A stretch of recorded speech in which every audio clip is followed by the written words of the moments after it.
I think Sharon did a very professional job. Ooh, nice shirt.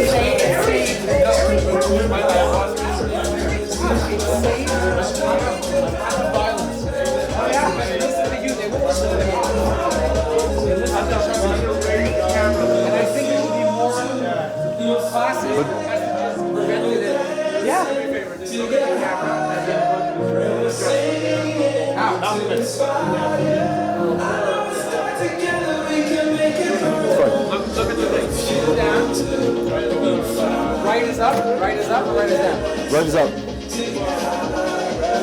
Backdrop now. These guys, oh, you're filming it?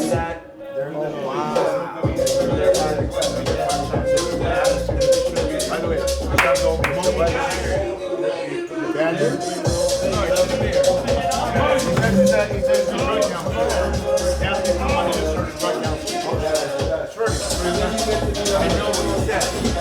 Are we good?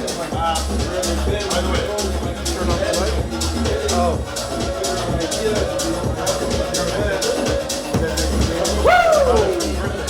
Be on home on Monday. Harley will take the shit. It's good. Oh, baby. You got one job sitting close to me. Time for the bracha. Your wife is amazing. Put a nice. I got her a new shape during Zelda. No, are you still in Crown Heights? Are you loving your wife like crazy?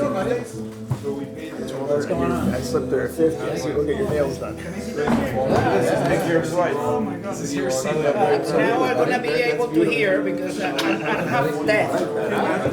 Take care of his wife. See, Nachman used to be. You hear this? What's going on? Nachman has a lot. What's that? Let's recognize what's going on.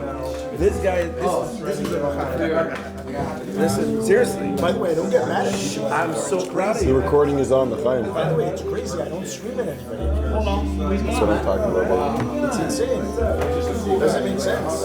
Yeah, you were screaming. I don't get angry. A guy was shooting at me. I said,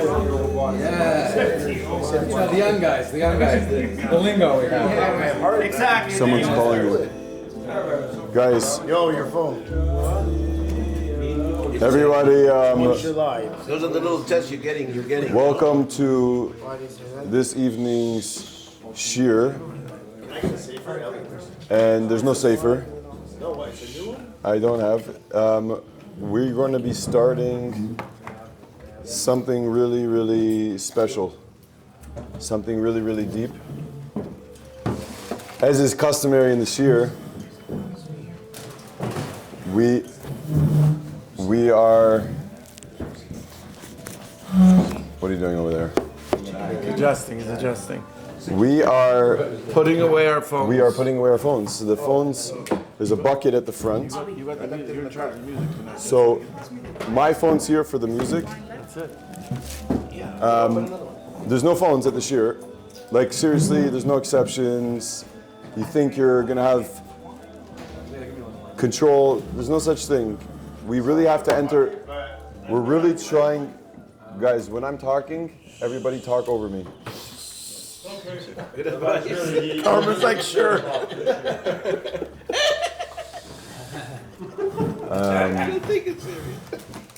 So we want to enter a space. In order to enter a space, we have to remove stuff that doesn't belong from the space. It doesn't belong in the space. And I guarantee you, if you tune in tonight, you'll understand the depths of what Purim is. You'll understand the depths of who our enemies are. Yeah. And it's perfect timing. It's like, I've already been learning this mimer for over a week. So we're probably going to make this all the way till Purim. We're just going to go. We're just going to flow with this because it's going to get pretty intense and pretty deep, pretty real. And I think we should open the door because it's pretty hot in here. Okay, so tonight's You have like a fire pit, buddy. You have the Olympic fire there. It was here. tonight is the night of Chav Zayin Adar. Robert left. Guys, Guys, I guarantee you, if you don't speak, there's going to be so much and that also, happens. it really doesn't matter where Robert is. Whenever he comes back, he comes back. Anyways, tonight is Chav Zayin Adar. 20. Oh, where's the bucket? 22 years ago, the Rebbe had a stroke, and it was the last time the Rebbe. 32 years ago. Now, the day before he gave out dollars, and I was there. So it's a pretty, it's a pretty big. I remember the day. I went back to Pittsburgh. It was very scary. It was very scary. And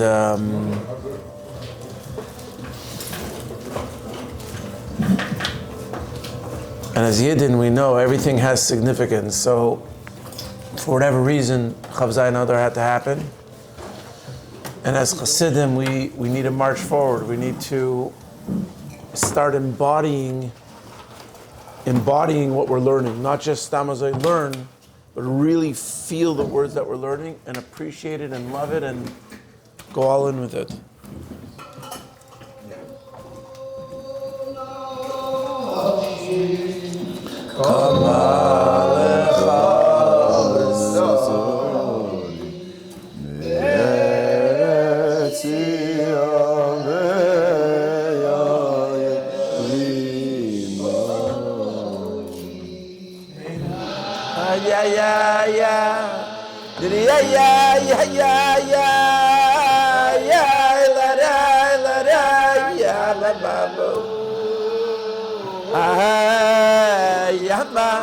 Imagine you're at a Farbrengen with the Rebbe. It's magical, it's royal, it's a king.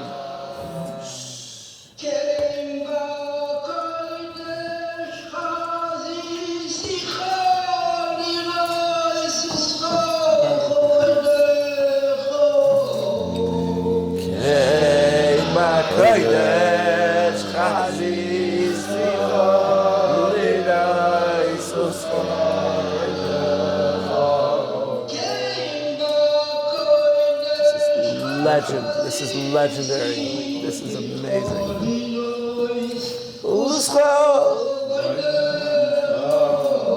Titty,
Kein Makaidesh Chazi Sicha Lira Isus Choshvaynecha Kein Makaidesh Chazi Sicha Lira Isus Choshvaynecha Tiriyama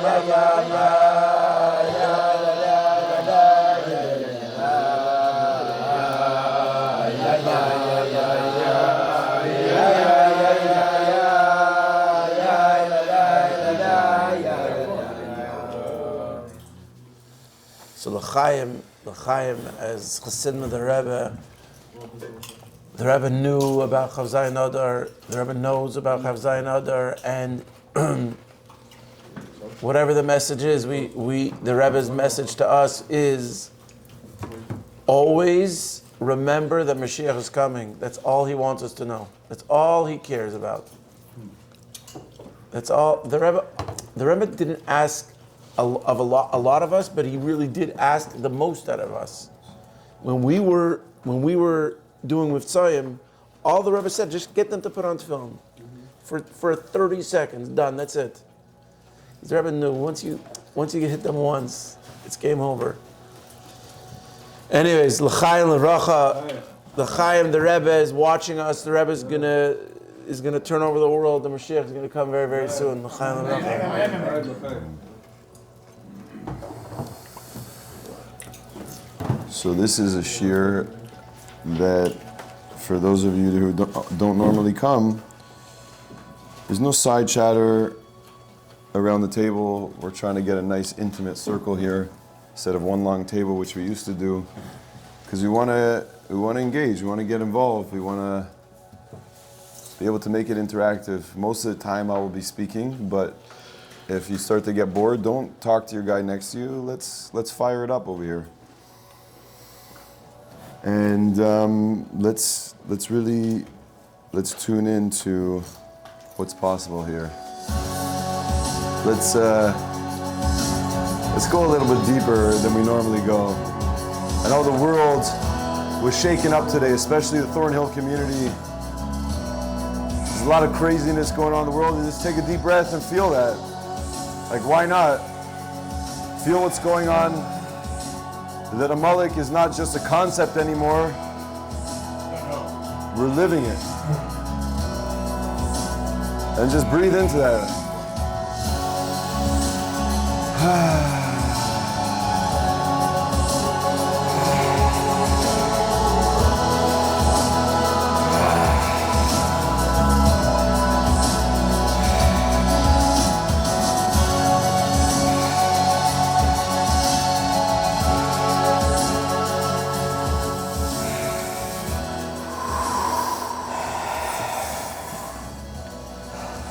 So,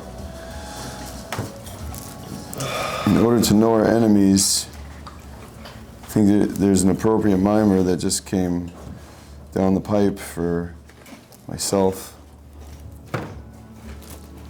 And I want to go explore, because as the famous saying goes, keep your friends close, but your enemies closer. I think that was Al Pacino. Who was that? No. But it's, no, you don't know? I don't remember. Anyways, it's a good line. It's a good line. We have to know what we're up against. And every single day, Chabad at least, says at the end of davening the Sheish Shechiros, one of them is that we will never forget Amalek, which seems kind of counterproductive if you think about it. It's like, let us live without thinking one day about our enemy. Like, why always remind yourself of the enemy? So that's what we're going to discover in this next 3-part series, let's say, until we get to Purim. And I hope that you could all walk away with a more meaningful and deep Purim. Chaim. So this mimer was given over in 1955. This is one of the Lubavitcher Rebbe's mimer, the 7th one. And he gave it over. It's called a Bilti Mulga mimer, which means that it was not edited by the Rebbe himself. And I think there's a reason why. I'm not sure exactly, but I feel that certain mimarim were needed and certain mimarim are needed now. So this was said over Purim of 1955. And the pasuk goes, in Parshas Balak, it says, Reishis goyim Amalek v'acharisai adei oived. Hina parasha pashu b'zehu shamalek eino kishe'ara umo yishebehem nemar es apech ela amim safa brura likray kulam kaimer la'avdei shechem echad. So it says that the Amalek was the first nation, and they will perish eventually. Light. And that's a prophecy, which is kind of cool. If we believe in the prophecy, it's a cool prophecy. Yeah, maybe I'll do one of these. That they're gonna, there's a certain nation that's saying that we're gonna perish, and really the prophecy's right here. How much do you believe in the prophecy? And Amalek is not like the rest of the nations. It says eventually the rest of the nations will come together and recognize the power of the Jewish people. But in the end, it says Amalek will perish. They will not be like the rest. We go deeper. Mufarish Akasu Tam Adavar Lefisha Amalek Hu Reishis Goyim Hainu Shebashar Shekol Hagoyim Hayu Yurim Mipnei Bnei Yisrael Farcheben Zich Mitzei Kfi Shehaya Beyitzias Mitzrayim Shehaya Nishma B'Chol Haaretz Hanisam Egluim Sheiru L'Yisrael. So why does it say that the first nation that came against the Bnei Yisrael was Amalek? Doesn't make any sense, because we know there was other people that stood up against the Jews, but there's a certain nuance of how they stepped up against the Jews. Is the Jewish people just became a nation. There was plenty of miracles, there's plenty of proofs. The entire world knew that the Jewish people are the superpower of the world. Everyone knew. The miracles were felt by the entire earth. And at that point in time, it says, no one was messing with the Jews, no one was getting involved with the Jews, everyone was staying pretty far away from them. But who decided to start up? You say that Amalek, who is Amalek? Amalek was the son of Eliphaz, who was the son of Esav. So it's like in the lineage already, the haters of the Jews. It's a brotherly battle, which continues itself. But Amalek was the first one to start up with the Jews at this point in time, when the Jews were on fire. The Jews were literally on fire. To mess with the Jews was like, you have to literally be insane. And what do? Not over a piece of land, like they're saying it is today, but they were fighting because they wanted to mess with the Jews. They wanted to cool down the fire. So it says, Reishis Goyim Amalek, it's saying they were the first people when the Jews became a nation and they were in their strength, in their core, in their power, literally standing with God, that they were stupid enough to mess with us. So they were the first ones to take on the Jewish people. In that sense.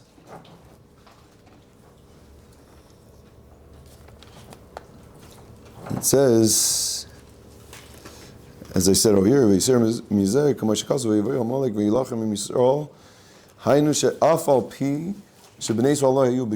weren't even in the same borders as them. They traveled hundreds of miles to get to them. Imagine, we're going to go mess with the Jewish people hundreds of miles. They're not even close to us. There's no threat that they have. And we're going to go, and we're just going to go mess with them for no reason. Okay,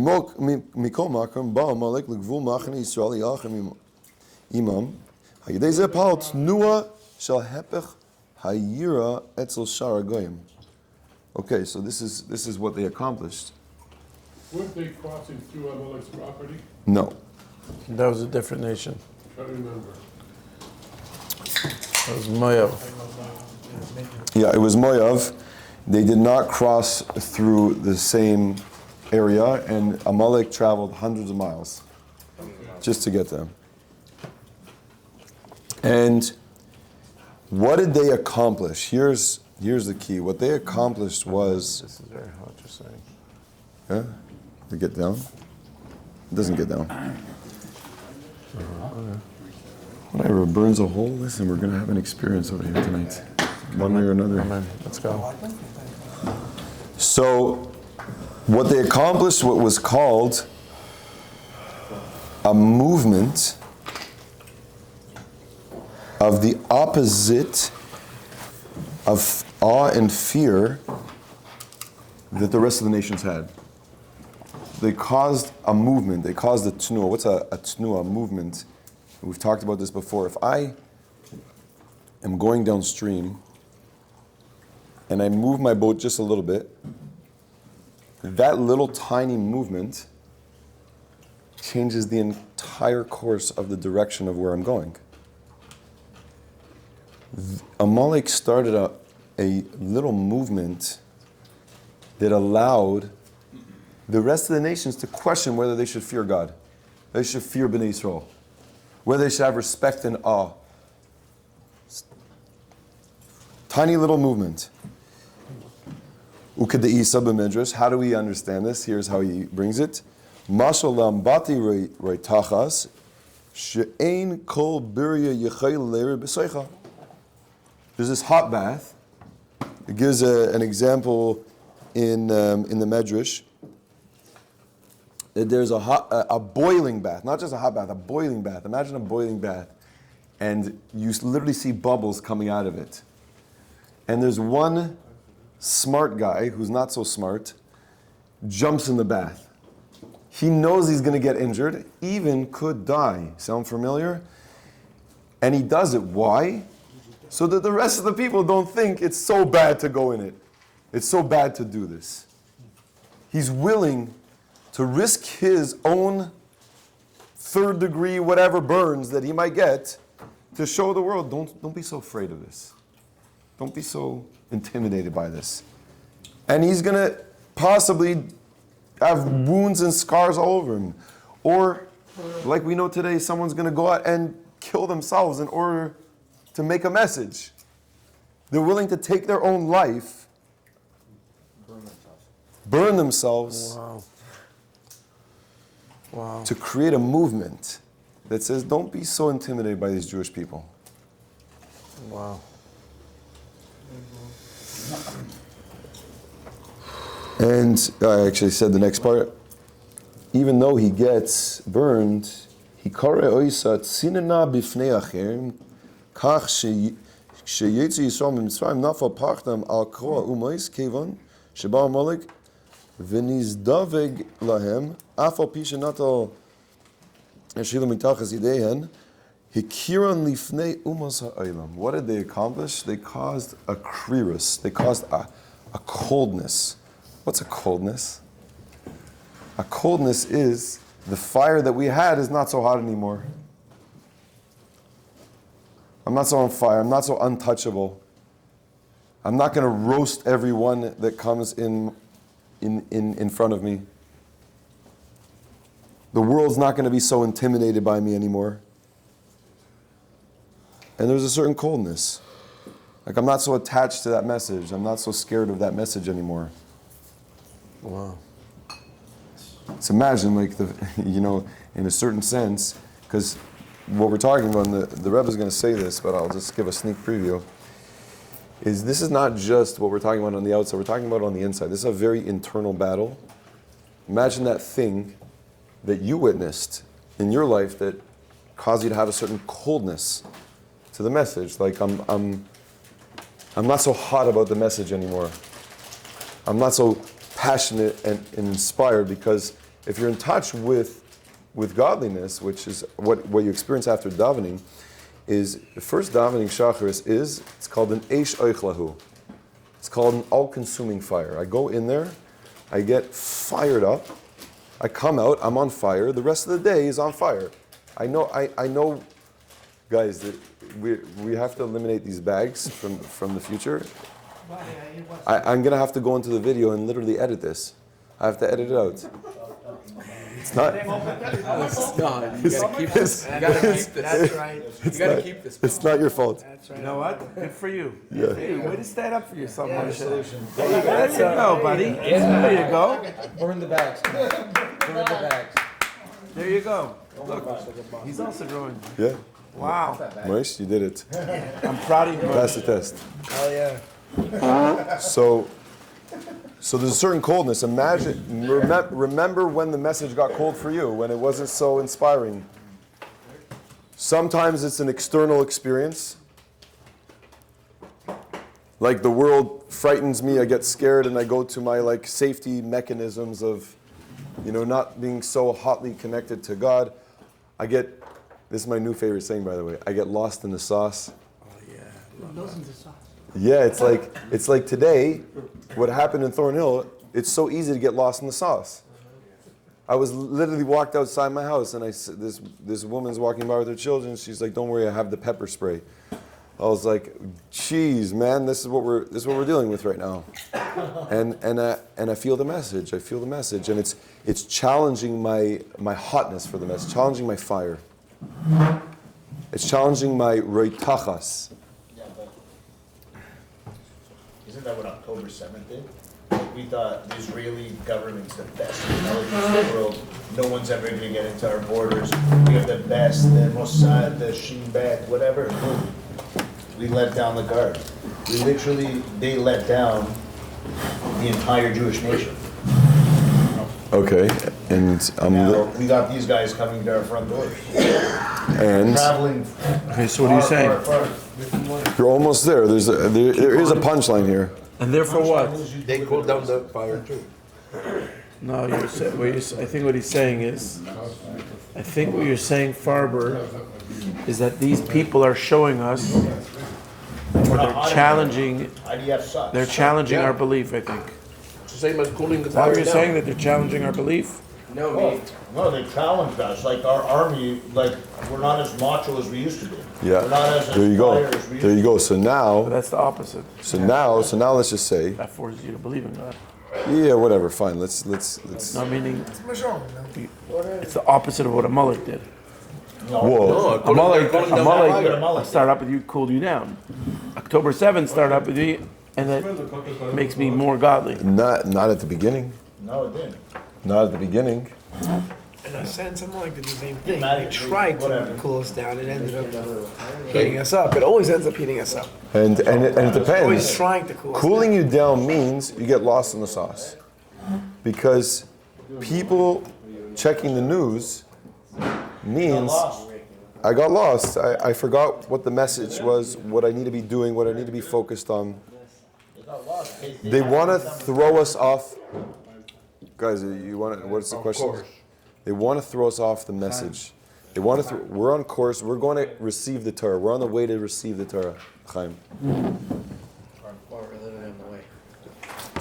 And boom.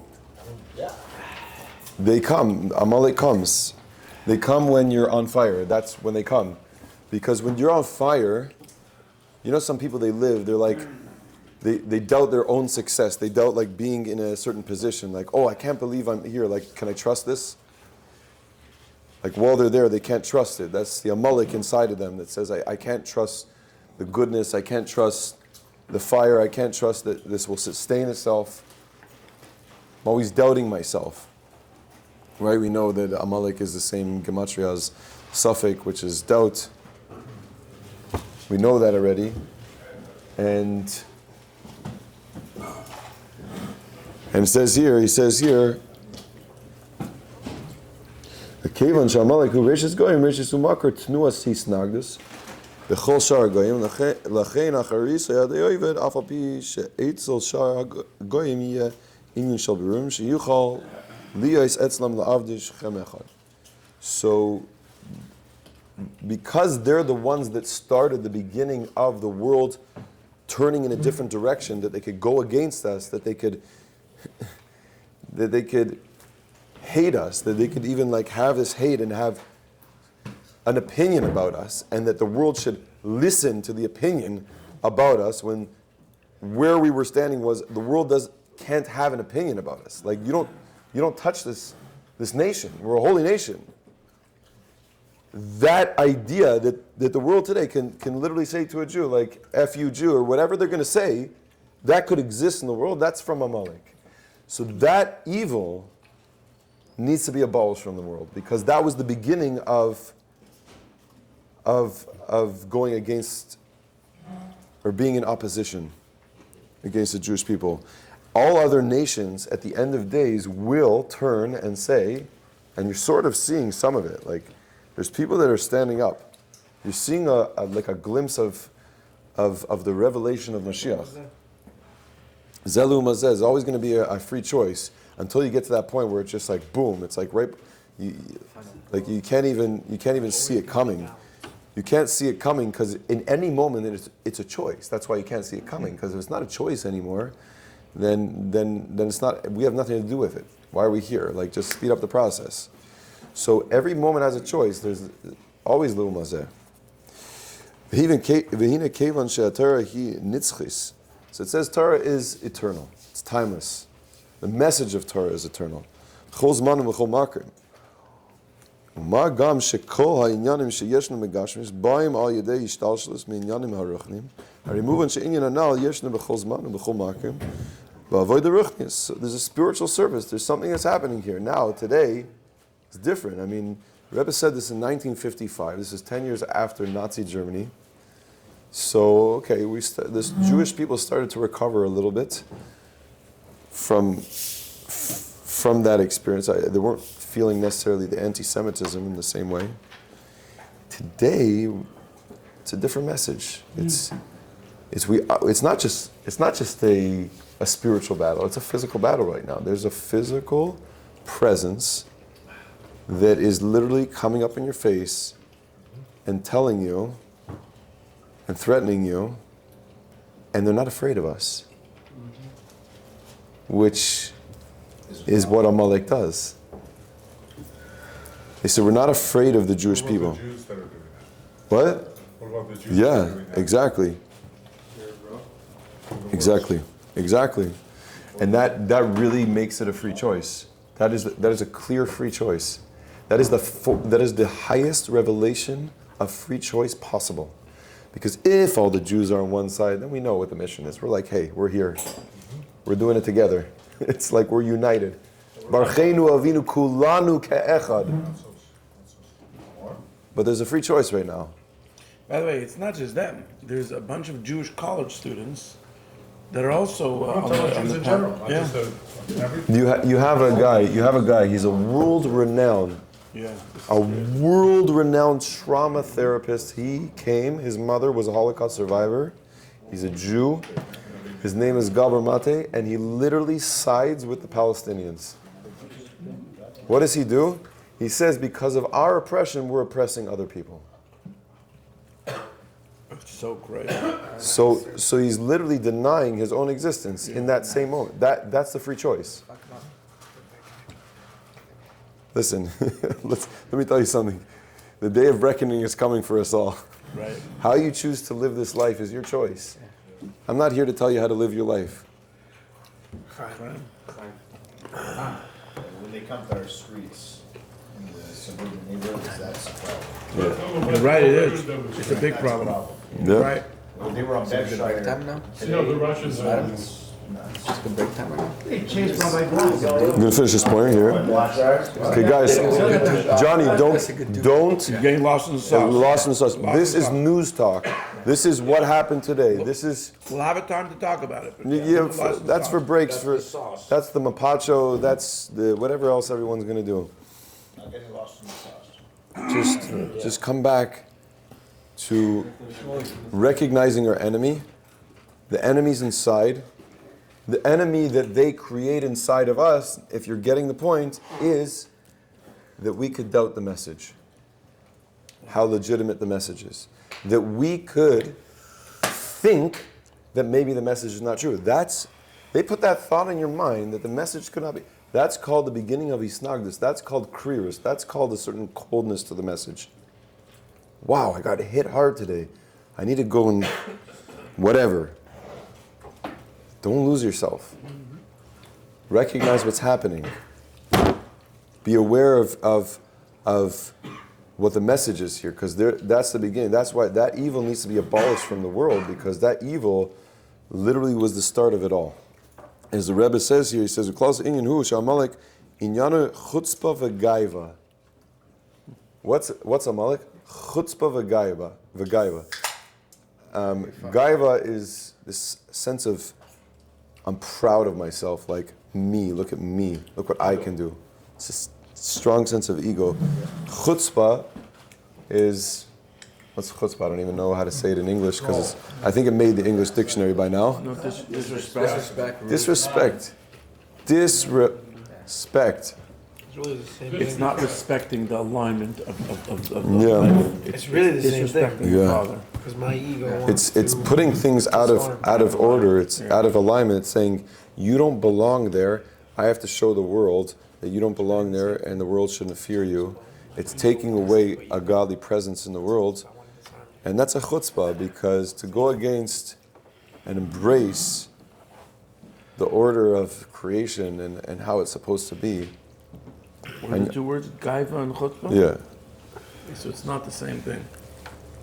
Inyan zeh hu reishis goyim, reishis hu makar lechol hashiva midas lo toives, v'liyaisei reishis goyim lachein acharisa yadei oived. Wow, this is a powerful point. The Rebbe says here, chutzpah and gaiva. Now we know it's on the outside, and we see how it exists on the outside. How it exists on the inside is every sense of me wanting to be or do the wrong thing. Like when I act out emotionally, it says the 7 different emotional attributes of a person in their raw form, in their wrong form. And we know the idea of ra, we've said about this before, is ra comes from the word ruach koima, which is a shaky wall, talks about in the Gemara. And this idea of the shaky wall is a certain fragility, a certain brokenness. When I feel broken inside, then I act out in broken ways. So I get angry.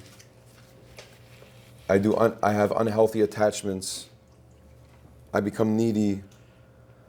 I become fearful, and so on and so forth. Whatever manifestations of those emotional attributes of a person, but it all starts with chutzpah and gaiva. It all starts when I start acting chutzpahdik. What is chutzpah? We just said. It's the beginning of a disconnection from God. It's the beginning of, I don't feel God in this moment of my life. It's the beginning of, God doesn't exist in this moment, and my ego pops in and says, this is how it is. There's no oneness here. I know and you don't. That certain sense of, when I say ego, I say edging God out. It's like pushing God out of the picture. Is as soon as I remove God from the picture, then I put myself in a world of parts, of distinctions, of differentiation, of brokenness, and that's when I start acting out. That's when I get lost in the sauce. Yes, sir. Not necessarily when you. Are you telling, one second, this is the Rebbe's words, don't argue. I'm not contradicting Okay, the fine, Rebbe, fine, but an ego-based decision to don't believe in God is kind of complicated, because sometimes you believe in God, but you get disappointed. And disappointment is not your ego. Disappointment is that you have expectation that, you know what, you are a guy that, go to shul, put the felon, do whatever you need to do, and, Okay, so this is where I say that this shear is not only a shear of being interactive, it's also a personal shear. So we can learn a lot about ourselves. Sometimes it's very possible that a person, when they're saying an example, they're talking about themselves. Because they're saying without saying it. I have a friend, I have a colleague, my wife, my children. somebody that I know. I'm asking in conceptual language, but really I mean about myself.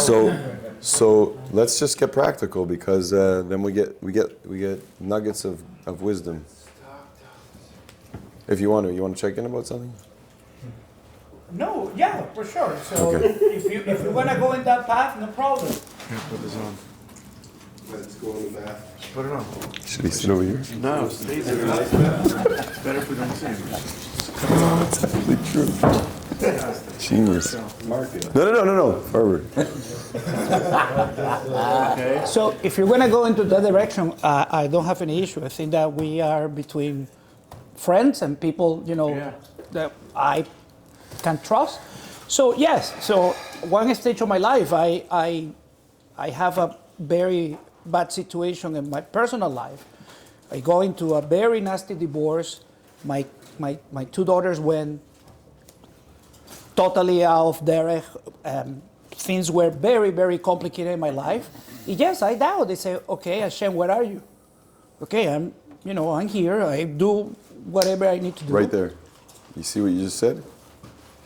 Say it again. Hashem, where are you? Hashem, where are you? Mm-hmm. The moment that I say, Hashem, where are you? That's what I'm talking about.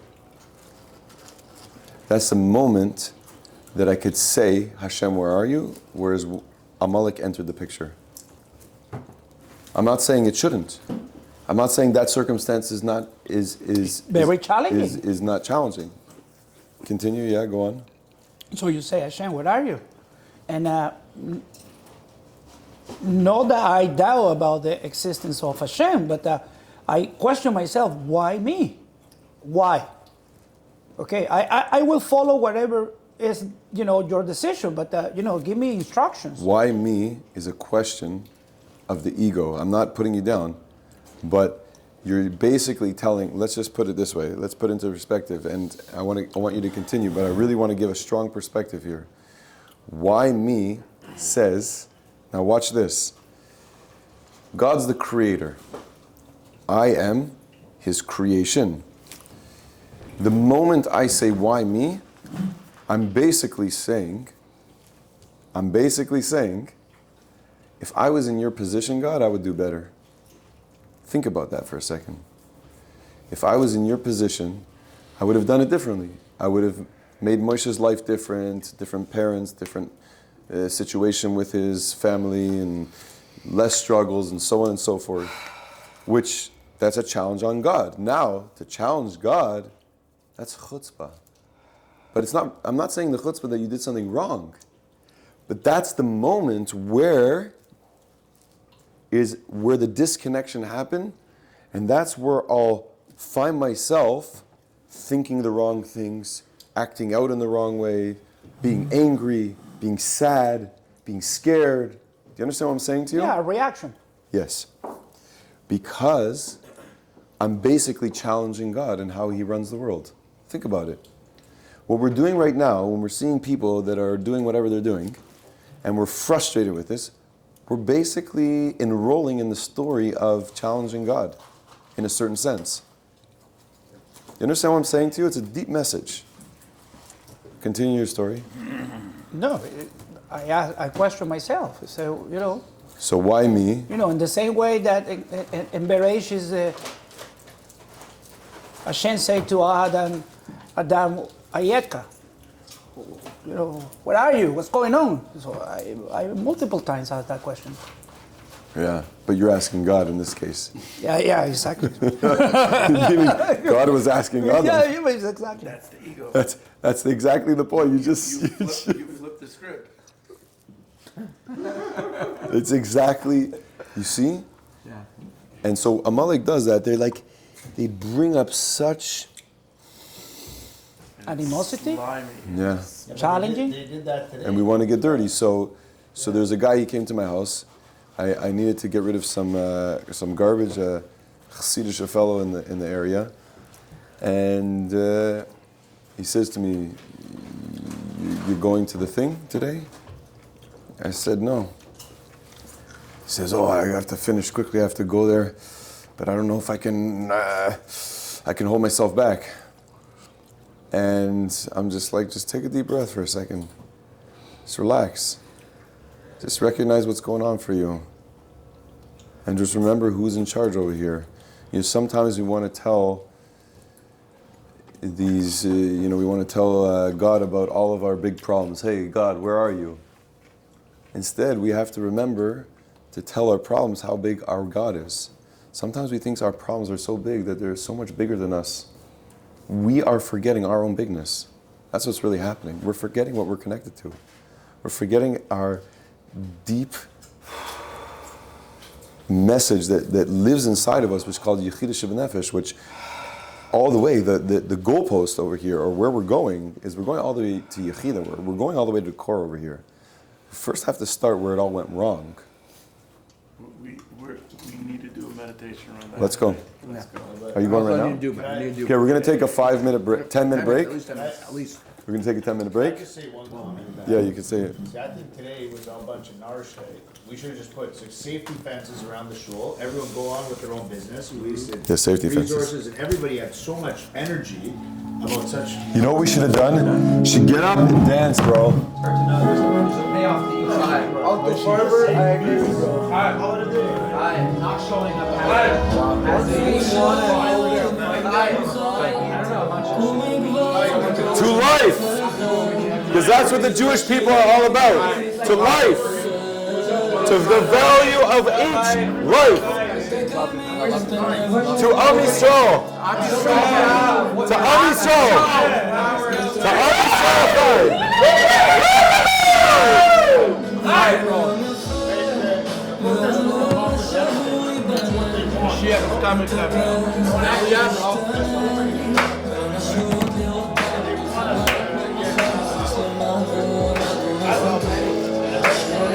Yeah, let's go.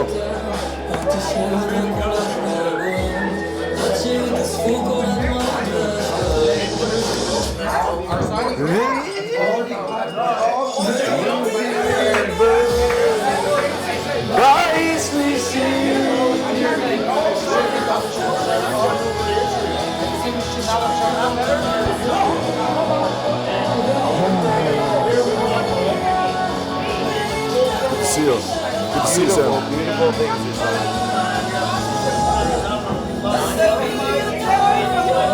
This is what we do, baby. Since October 7th, you've been lighting up everyone. I'm not even joking anymore. No, but I'm saying, you go into the dark. We're not afraid of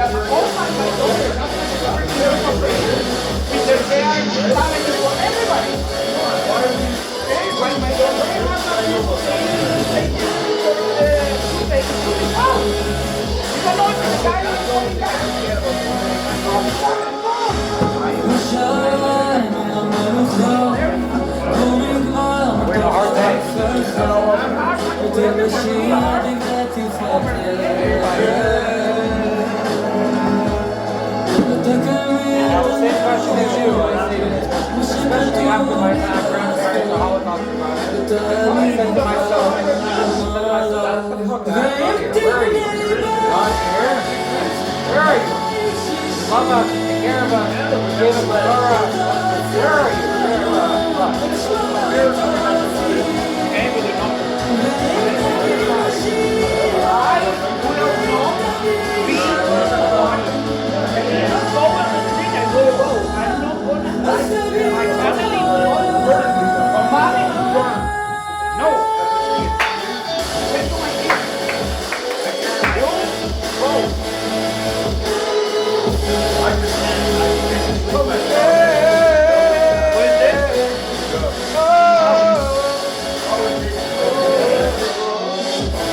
How many of them are actually really neighbors?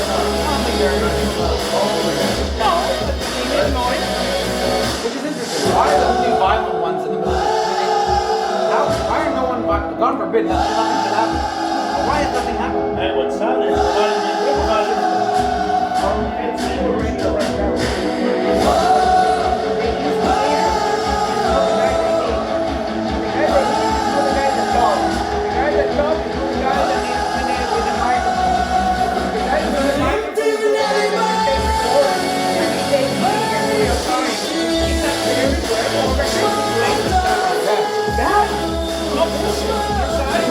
What is their intention?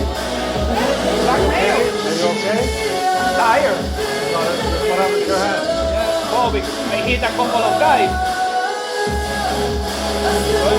Was very, at some point, was, yeah, they arrest 5 Palestinians and three. They claim they arrest none of Palestinians. No, 5 Palestinians and Really? three of us. Really? Yeah. You were arrested? No, me no, with the police. were arrested. Wow. What happened? They arrested 5 Pallies were arrested and 3 Jews. today at the front of the 5 school. alleys? They arrested them? They claimed that the speeches, they claimed none of They ours, claimed there was all none of us Jews. was arrested, they said.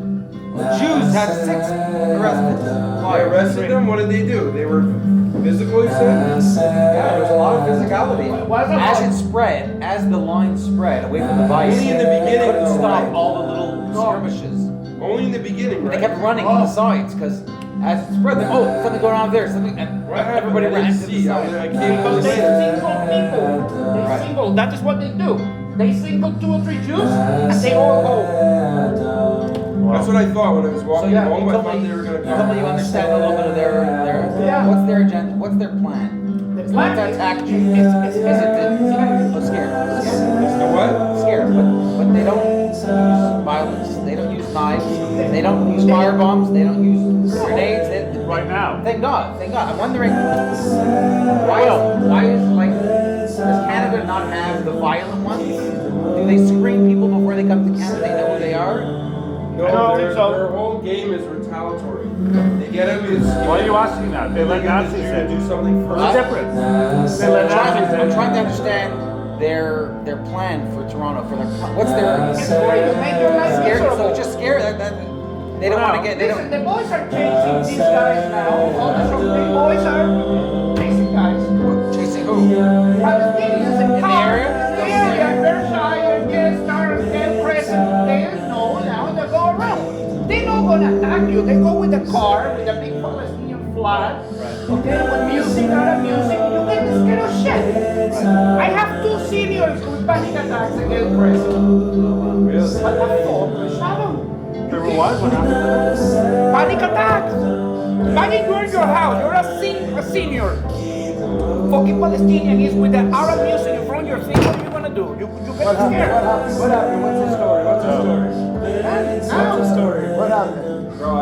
you lose the action, Barbara. You miss the action, Jonathan. Buddy, I don't go to those I'll be things. honest with you. You should. All they do is to get into your head, to kill one person.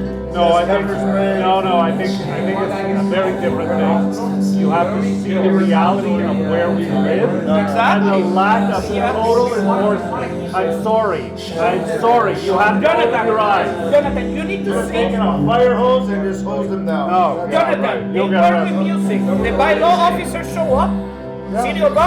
He say, they say Ian, the guy from the DJ from us, please show down 7. It's 7 o'clock, and these guys were drumming all the stuff. It's a very, very busy. It's not equal. It's no equality, Jonathan. It's no equality.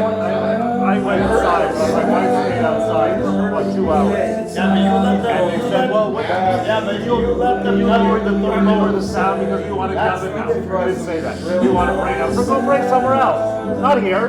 Get out of here. They don't give a shit. No, but why do we have to be quiet? I understand. Sorry. We were telling the You're in our police. backyard. You are in our house. You are in our place. Exactly. What the hell? What's wrong with us? Are we idiots? I think we are. I just came out of Gaza. This guy. Enough. What do we have to follow? The rules and they don't. Huh? We let our guard down again. We let them come at the corner. What else did they do? What do you can't prevent them? There's no gates to the city. Follow them. I'm gonna go by their houses. See what happens. That's what they want, bro. That's what they want. So What? You want what? They want you to come after them. It's not gonna accomplish anything. It's not like fucking Christy Pitts. If our grandparents saw what was going on, they'd fucking be embarrassed. Because if this happened right after the Holocaust, They will every single go one of them would go to jail. over wall beating with the a shit out of them. freaking baseball bat. Yeah, I know. That's it. I Nothing. know. On their side, they had also guys that were walking them. Yeah. Was that like their people, their Shamrim, what? No, they have. They were de-escalating as well. Guys with Yeah, but vests, why the yellow don't you vest guys guys. why don't you guys wear the yellow vest or something? It's not, It's not always good to be too Single visible. it out. Yeah, I didn't wear my because it is- uniform because I'm gonna be singled I out. think it's true. I think it's better that they Really? know. Well, what's his name? Look be like slight. a like Say a, Sherman like on a it. real police officer. Who? Keflazi? No. Aaron? No, Ralph. He had a whole vest on. Who's this? Yeah, Rep. Is he part of the Rep? Herschel Rep. No, Hershey is he's in the board of the Bayet. No, but he had a vest on and everything. Because the Bayet was geared up different. The Bayet, and Hershey is in the board of the Bayet.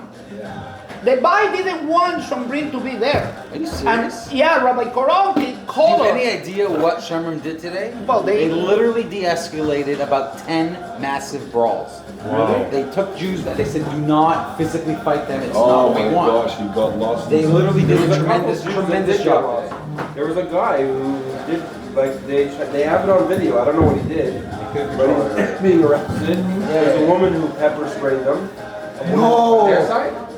No, on our Jewish? side, pepper sprayed them. No Yeah. way, really? He got arrested. It's on video. Really? Yeah, an older, like, Spartan woman. What did Robert Black? I What was going on from his backyard with the water? Oh, Rabbi Black, because they chased Rabbi Black. Was a bunch of Palestinians in Rabbi Black houses. They started knocking But the they were door. saying whose hose is on behind them. But because people got scared. Shmuel Gedalia Cohen. Yeah, Shmuel some- Gedalia some Cohen backyard. went in the backyard. The guys were jumping in his house. Really? Yeah. That's crazy. Into So his they house? got, so Shmuel Gedalia said, you know what? You trespassing, I fucking kill you. Oh, the guy said, oh, these guys are he's just threatening me. What are you gonna do? You know Shmuel Gedalia. Yeah, Shmuel Gedalia's probably there with a cigar. With a cigar. The guy was with a cigar. He You're said, talking to me! no, the guy with the cigar said, you fucking jump this boy, I'm gonna kill you. chop your okay? nuts off. That's it. Smoking eye. That is Shmuel Gedalia, the guy with the... Don't do it. He wants cigar nuts on the wall. You know who I am? I was in jail! He's still listening to the Rebbe's thing on cassettes. No. No who I In am. his house? The best. talking Just to all me? the cassettes. Oh, yeah? You're talking Wasn't to me? that, what's his name's line? What? Scarface. No, Scarface also, but there's somebody else that said it also. I checked my backyard. Richard, what happened? Is that different from were- the next to I'm shocked. No, this is coffee. I know. You, I'm surprised they didn't want Shomrim there. I'm surprised. Yes. They did an amazing job today. The movie's called Taxi. It's good, no? Oh, yeah. Which one? We're in the weekend. Yeah, but Farber and me.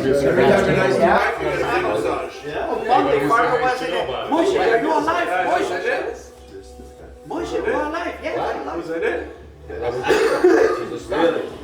Oh no, I was thinking of a different movie with called Taxi. yeah, I think that was very intense. I will never forget that. Nobody just taking a fire hose. There he is.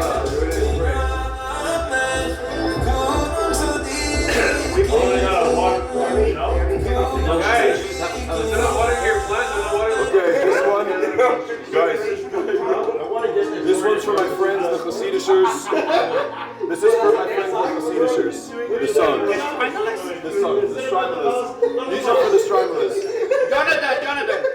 Jonathan, this is for the Strymalists. Let's try it.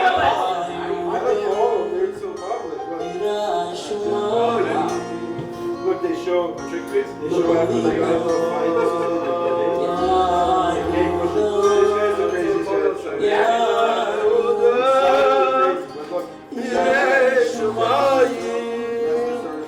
This guy does.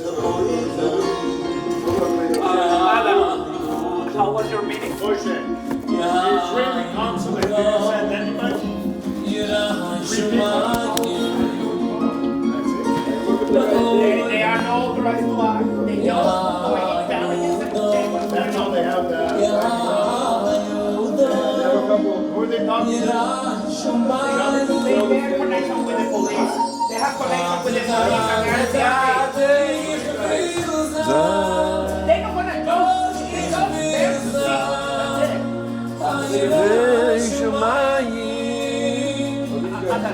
How was your meeting with Jonathan? Tomorrow.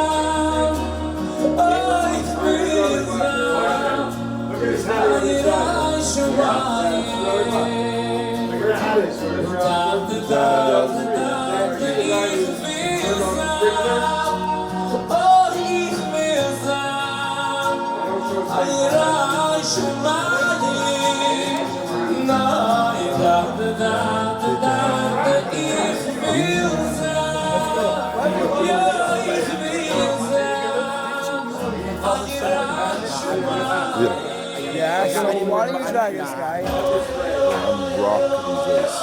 But I don't really work out for this.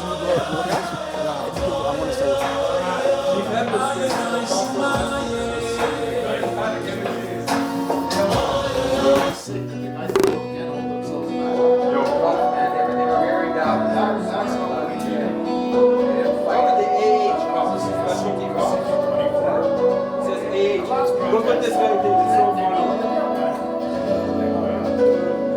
ועכשיו כשהכל בורח בין האצבעות ועכשיו כשכל חלום שבא בלב אני יודע זה מעבר להיות ועכשיו כשבחוף שלי יש דגל שחור סערה כזו של רגש לא רואה כבר גם אם הכל עדיין מפורר בפנים יודע שזה יעבור ולהחזיק חזק עד שיעבור הזר עד שיחזרת לא להתייאש מהנפילה קם ומתחיל מההתחלה להחזיק חזק עד שיחזור אני מוותר Yo, Hoppy! Hoppy, look what picture just popped up. Just popped up on my phone. It's in my accents. Yo, that's nuts. Look at that. This is where he comes from. This is where Hoff comes from.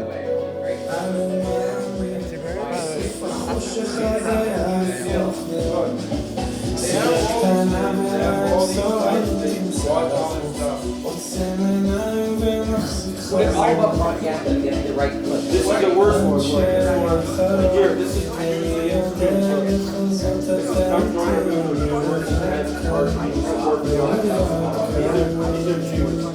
these guys are bad. I don't know what he did. This guy got arrested. What happens if they get arrested? They get released the next day, no? What did he You do? get a record for sure? Mental defense. What did he do, this guy? He punched one of the guys in the camouflage uniform. He punched an air? That was the stupid thing ever. Seriously? I don't know exactly what happened, buddy. You know, we were. Yeah, there was too many fires. It's You'd be able to get it. You'd be able to get it. I can't say that I would have been able to hold myself back. You're done. There's a big connection. Grab glasses. Very professional. Glasses. Hijacking is a lot.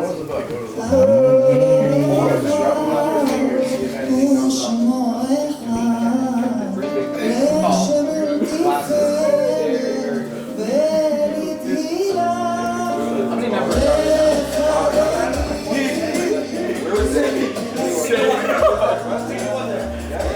Yeah, he was the lights that was by the lights, yes, because the body.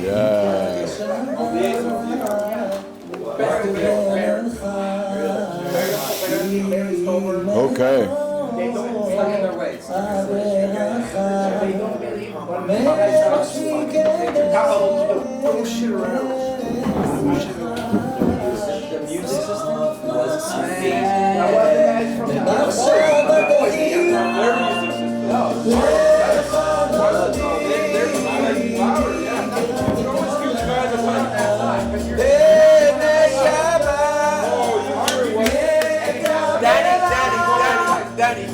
Danny, we're not talking bullshit at this table. Why are you singling me out? Why are you singling me out? Stop with the bullshit, bro. Fuck you, man. Guys, You're in guys, bed with nothing. guys. Danny, when I'm talking to you, I'm not talking to you as a threat. I love you. I'm not threatened by you. Okay, stop. What I'm saying Like a Hofik is, will say, just breathe. what do we need to talk about the protest for?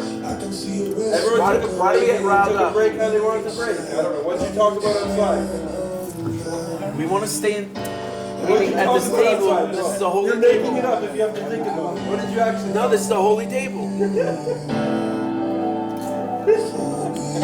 Guys, forgive. Just forgive. What's going on? Let's do it, bro.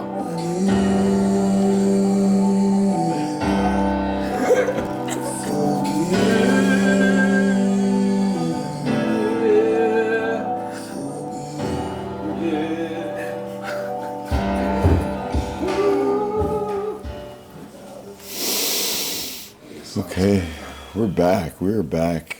Thank you. Welcome back, guys. It's been a quite a break. Yeah, a lot of things happened. Quite a A break. lot of places, a lot of things happened. Everyone went different places, and we're back. Here we go.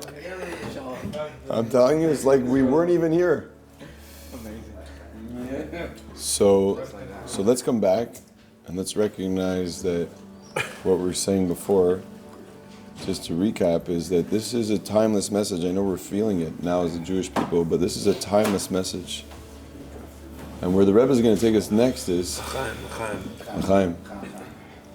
It's going to take us into a journey of our own consciousness, our own psychology. It's such a cheap way of describing it, but he's going to go into a discussion of the 5 levels of the soul and how they show up and what's our work around each level of the soul. Moshe, thank you. You want to grab the alcohol for the I'll grab it. Yeah, I know. Okay. Oh my God! Let Sean do it. Guys. It's still on. I can't do it while it's on. Yeah, you can do it. It's off. It's off. You give me permission. You know what? Do Put whatever. it here and manipulate it Kinda like properly. When Shalom with fire, he's going back to his childhood. We're good. He's going back to his childhood. Right now, just let him be this pyromaniac. He's building the fire inside of him. Shalom's good. Oh, it's beautiful. Where's the long one? Give Sean the lighter. Here. Here's the long one. Oh, here we go, Shalom. Yeah, it's all over you. Shalom. Breathe. You mind if I- Breathe. Take a nice deep breath. I'm serious, Shalom. Amoitzi lechem. What are you saying? Come on, boys. The leak. We're back. The hadlik ner. We're back in business, boys. Yeah. I noticed something was wrong. It's fire. So.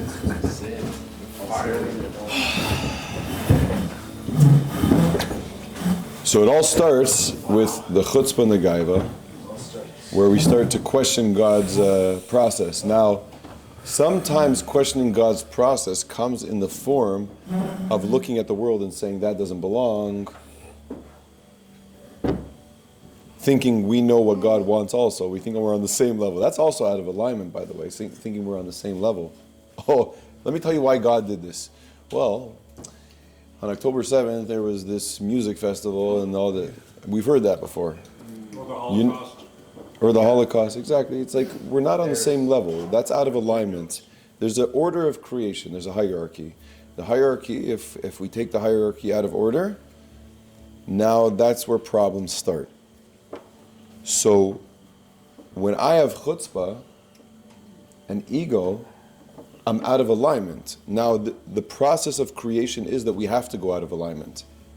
Because if we go out of alignment, then it becomes a free choice to come back into alignment.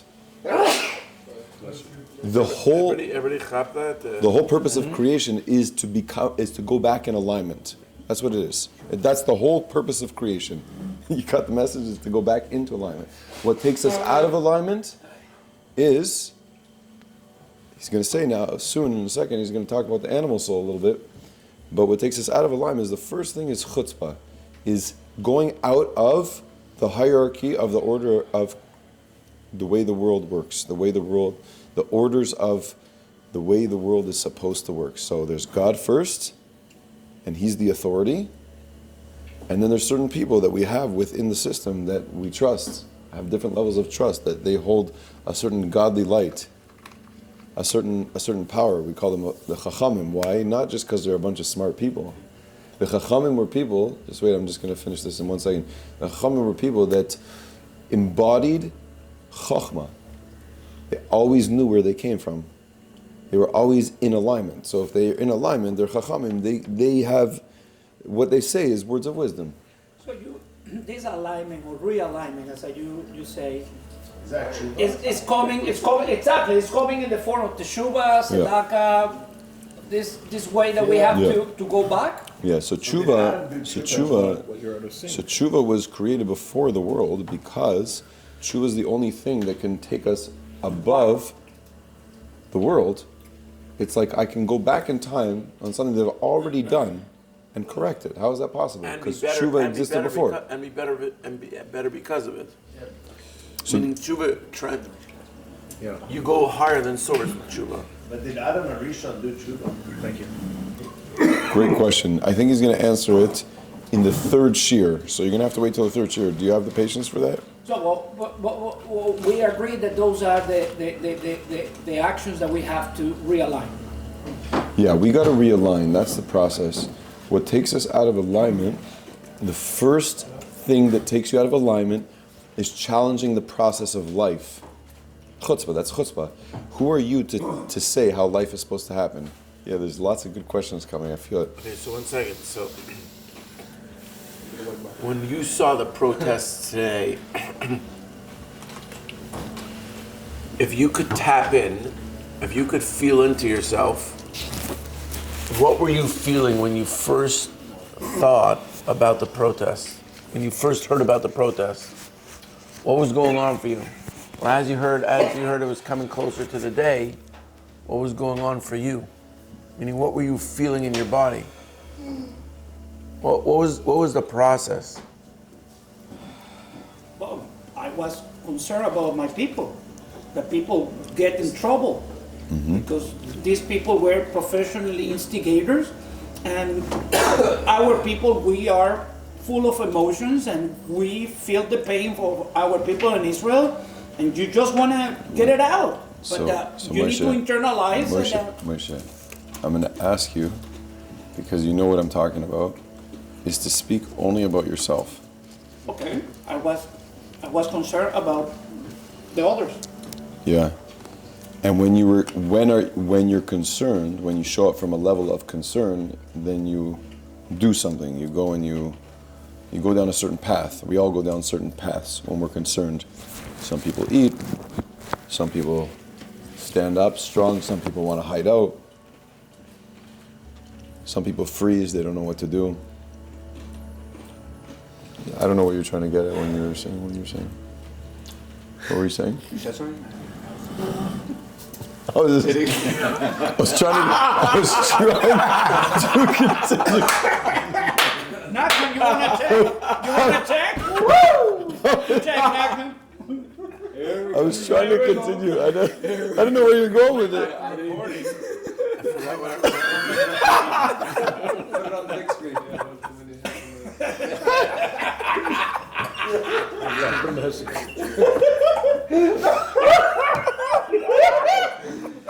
Are we going there?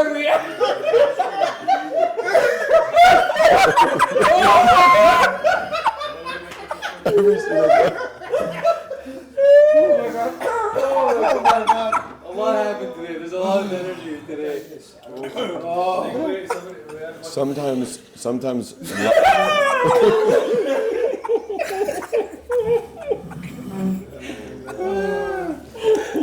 Oh yeah. What the? Sometimes.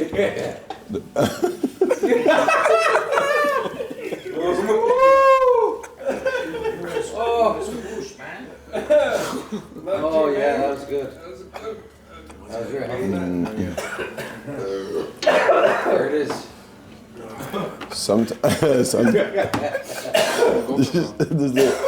It's like Okay, finish it off. Let's go. You shouldn't suppress laughs. 100%. It's a form of energy release. It's a No, cry, it's no, a rage, no. it's all 100%. It's all together. It's Get it all out. Just let it all go. Just let it all Just go. breathe and laugh.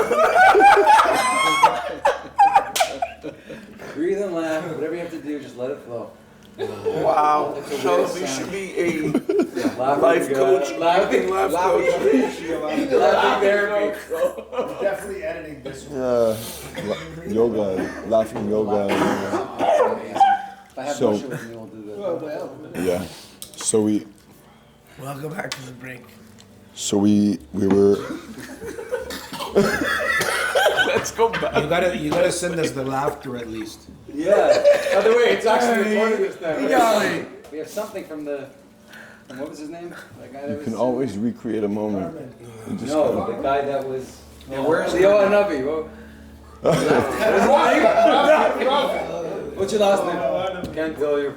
Where's Carmen? No, never Carmen mind. left. Okay, guys, let's come back. Let's come back. Guys, Come back. I'm a shy guy. Stop talking. Never okay. came back. Let's not boulder. Never came back. It's right there.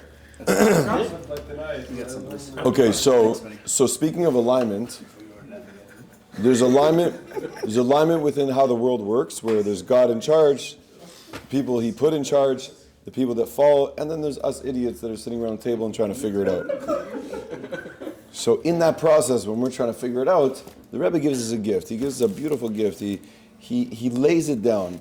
You want to understand about who you are, and why you tick, and why you get scared, and where you lose the message. The way I'm going to do that for you is I'm going to lay it out on a silver platter. The silver platter is called. I'm going to tell you about each level of the soul and explain it to you how it goes down and what's it all about. And when you understand that, you're playing with a different deck of cards. You're playing with a different lens.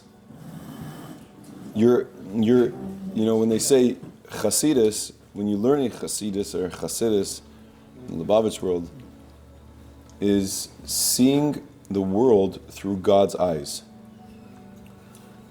It takes you right to the core. So it's almost like when you learn a mimer, that's what they say is the preparation for davening, because it's almost like it is davening already. We try to learn before davening. I try to learn before davening. And you learn a little bit of Chassidus, and you just see what's going on. You see the blueprint of creation.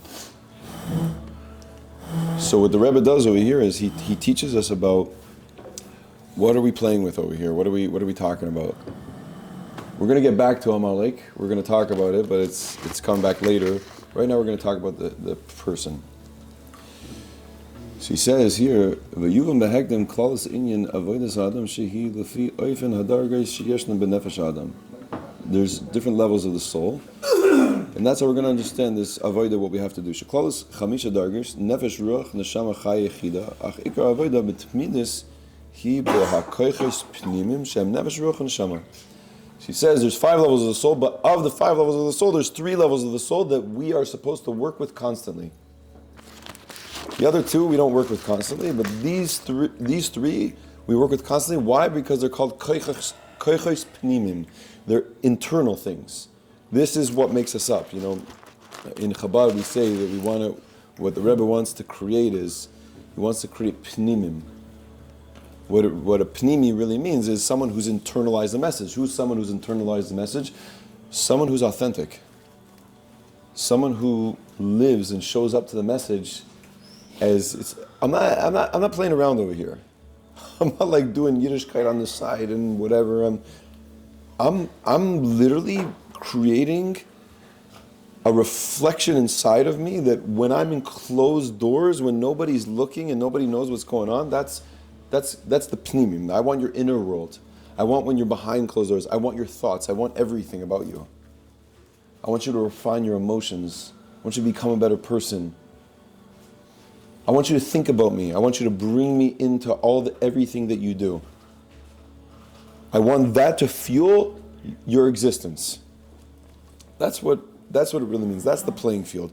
What is the playing field from those things? Is When we talk about nefesh, nefesh is machshava dibur ma'aseh. That's thought, speech, and action. How do I show up in my thoughts? Thoughts are the things that's connected to me that nobody knows about. How do I speak and how do I show up? And then the ruach is about my midos. How am I as a person? Am I refined? Am I a refined human being? Do I show up as a human being or am I still an animal? Am I still living with a certain level of animalistic consciousness where it's a dog-eat-dog world? And I show up thinking that everyone's out to get me. That was a great song. Anyways, and then the third level, which we have to work on, is refining our seichel, the way we think. Like when we become really refined, your thoughts are only holy. Okay, can we just do first and second again? What was the first? The first is my thoughts, my speech, and my action. So those are the lowest level, which we have within our reach for everyone to work on those. Everyone has the ability to work on those. Refine your thought, refine your speech, refine your action. Yeah. Okay. Then is me going more internal, which is working on my emotions. Like, do I stand on 2 feet or am I really a behemoth inside? Like, in a business deal, am I just looking to make a quick buck or am I looking to be an honest person? In my marriage, am I, trying to just please my wife, but really going and doing all the other stuff on the side that I'm doing? Am I in it for real? And so when I graduate from the level of working on my emotions, I get to a point where I'm like always searching on high. I'm like my thoughts are in the right direction, like they're pointing towards truth always. I'm seeing God in everything. That's the seichel element. And when I say seichel, I don't mean the same thing as machshava dibur ma'aseh. It's not the same thing. I said that's where my thinking is directed because I've become a refined person, so now I'm just receiving flow from divine wisdom. When the Rebbe spoke, he spoke literally words of always Torah, always truth, always emes. That's what I'm talking about. It's like going to a level of, this is all I talk about. This is all that's on my mind. The reason that my mind's not on that stuff is because I'm not worked out emotionally. We're going to get to it.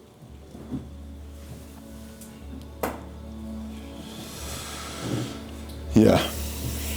And he says that the neshama is in the moyach, the ruach is in the lev, and the nefesh is in the liver.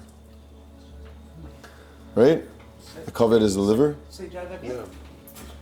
Where these parts of the soul reside is the neshama is in the moyach, in the brain. The ruach is in the lev, in the heart, and the nefesh is in the liver. Which is, if you think about it, the liver is like the filter of everything. So machshava dibur ma'aseh, in a certain sense, that's the filter. Like, that's everything. Ubir inyan dehin neshama moyach hu beklaus inyan aseichel ubefrat bina she'inyana havana ve'asaga hainu havinu lahasik kol inyan sichli lefarte befrati is chen lahasbir esa inyan afilo al yedei inyanim shehem michutz la'aseichel kamoi hatzais mashalim kai gavna she'ein ze guf haseichel. So what's the whole point of seichel? So he's going in now to the level of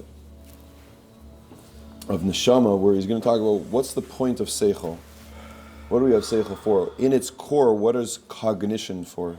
What's my cognitive faculties supposed to be focused on? Is to break things down, to understand things in small, fine details, even to understand things that are outside of what's called seichel, like comparisons or analogies and similar things to that.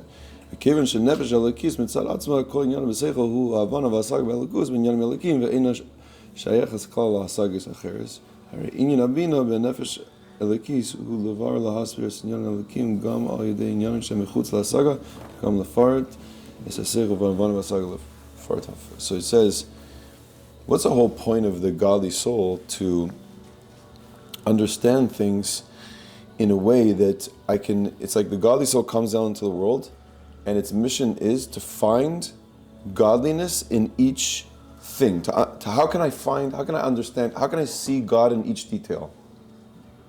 How can I understand Him in what's happening in my life? Right? Everything in front of me is a relationship with God. So I got to be able to break it down and see God in each moment. Where is it the hardest to see God? In those moments that I don't understand. So, but in everything that I'm doing, it's like I understand. I pick up a piece of fruit and I understand that in front of me what I'm trying to do right now with this fruit is not just eat because I'm hungry. Yeah, that's on the surface level. But I have to bring a certain sense of understanding. This is a godly moment. So how do I make this into a godly moment? Well, I have to understand what I'm doing right now. I have to be aware of the God that I can bring into this moment. So how do I do that? I have to be in a level of understanding God in that moment. That's the level of when we say seichel is trying to bring God into each moment. That my seichel is focused. It's like an antenna looking upwards, as if God is only upwards, but looking up. I'm not looking at what's in front of me. I'm living from a different level of understanding. And then I'm trying that in each moment I should understand God in the granular level. What's the granular level? The way we understand things in granular terms is I have to be able to wrap my brain around it. So in a certain sense, when I'm doing something and I'm bringing God in the moment, I'm wrapping God in that moment. You understand what I'm saying? Does it make sense, or I'm speaking nonsense? No, it actually makes sense. It makes sense. And that's the way He wanted it. He wanted us to be able to access Him in each moment. That's No matter what you go through, you're always recognizing that God's there. Yes. Yeah? Mm-hmm. But it's a digestible message, because Bina is the level of understanding, and why he says Bina is because Bina means it's a frame of reference. When they say Chokhmah is seeing and Bina is listening. If you see something, if you see a picture, it's in front of you, it's very clear. There's no discussion about what you saw. You can't tell someone they didn't see that. But now to describe it to another person so they can get the message clear, they have to take one detail at a time and try to put the picture together. You can't show them the whole picture. You can't be like, bleh, and then they get it, because what you saw, you have to like fill in their picture with the listening. The way we can understand, the way we can have godliness digestible is through the faculty of listening. That's why we say Shema twice a day. The idea of Bina is listening. Bina means I'm listening to the message within the moment. I can listen. I don't know for sure that this is a godly moment, but I can listen to that message because I've started to understand that there's a deeper consciousness to the world. So I'm bringing him into each moment. I'm putting the picture together. You know, sometimes you're like 2 years later, and you're like, this happened, and then this happened, and this happened, and this happened, blah, blah, blah, blah. And you see it was all divine. Like you could see it, like as if like everything is all divine, of course. But like when you can say that, when you can come to your own divine moment, because you can't always see it in the moment. So I have to be out of the moment, and I have to take the details and build the moment back into seeing the divine. Oh, big time. What? Would you say the ultimate goal is to be able to see the divine no matter what? I mean, yeah, you can see it in the past, looking back. But can you see it? Is the ultimate goal seeing it in the present moment? Yeah. Yeah. So that's Das. which is the next level from Bina, is that once I'm putting all the details together and I'm like really seeing it, then I have what's called conviction. There's a certain integration where I'm integrated to that message. When I'm in alignment, I'm living integrated. When I'm in alignment and someone tries to challenge me with one of my taivas, it ain't happening because I'm in alignment. I know what I'm connected to. I'm much bigger than what I'm being faced with. When I'm out of alignment, that's when I can be challenged. So when I'm really in a certain divine consciousness, which he's going to explain that just learning is not enough. The Bina is not enough. I can't just learn.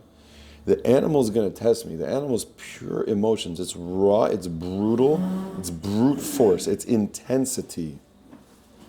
And if you got a strong nefesh Bahamas, which everyone at this table does because everyone's moving around, they can't sit still, like myself, is the thing that says like my mind can control my emotions. That's you gotta digest that message a little bit deeper. It's not so simple.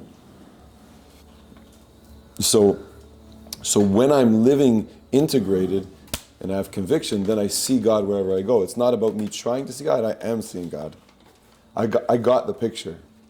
Das is I got the picture, and then what gives birth from that picture is I want to do acts of kindness. I want to manifest chesed for God in the most amazing way.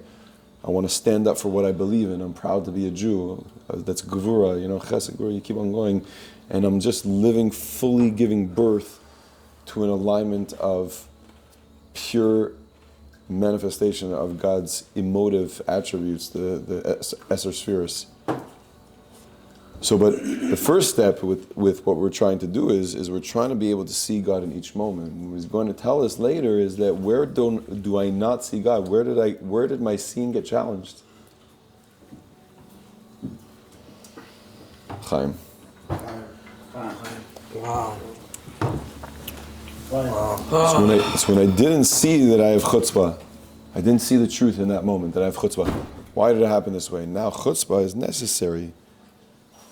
This whole process is part of the purpose of creation. It needed to go down this way. It's just so hard.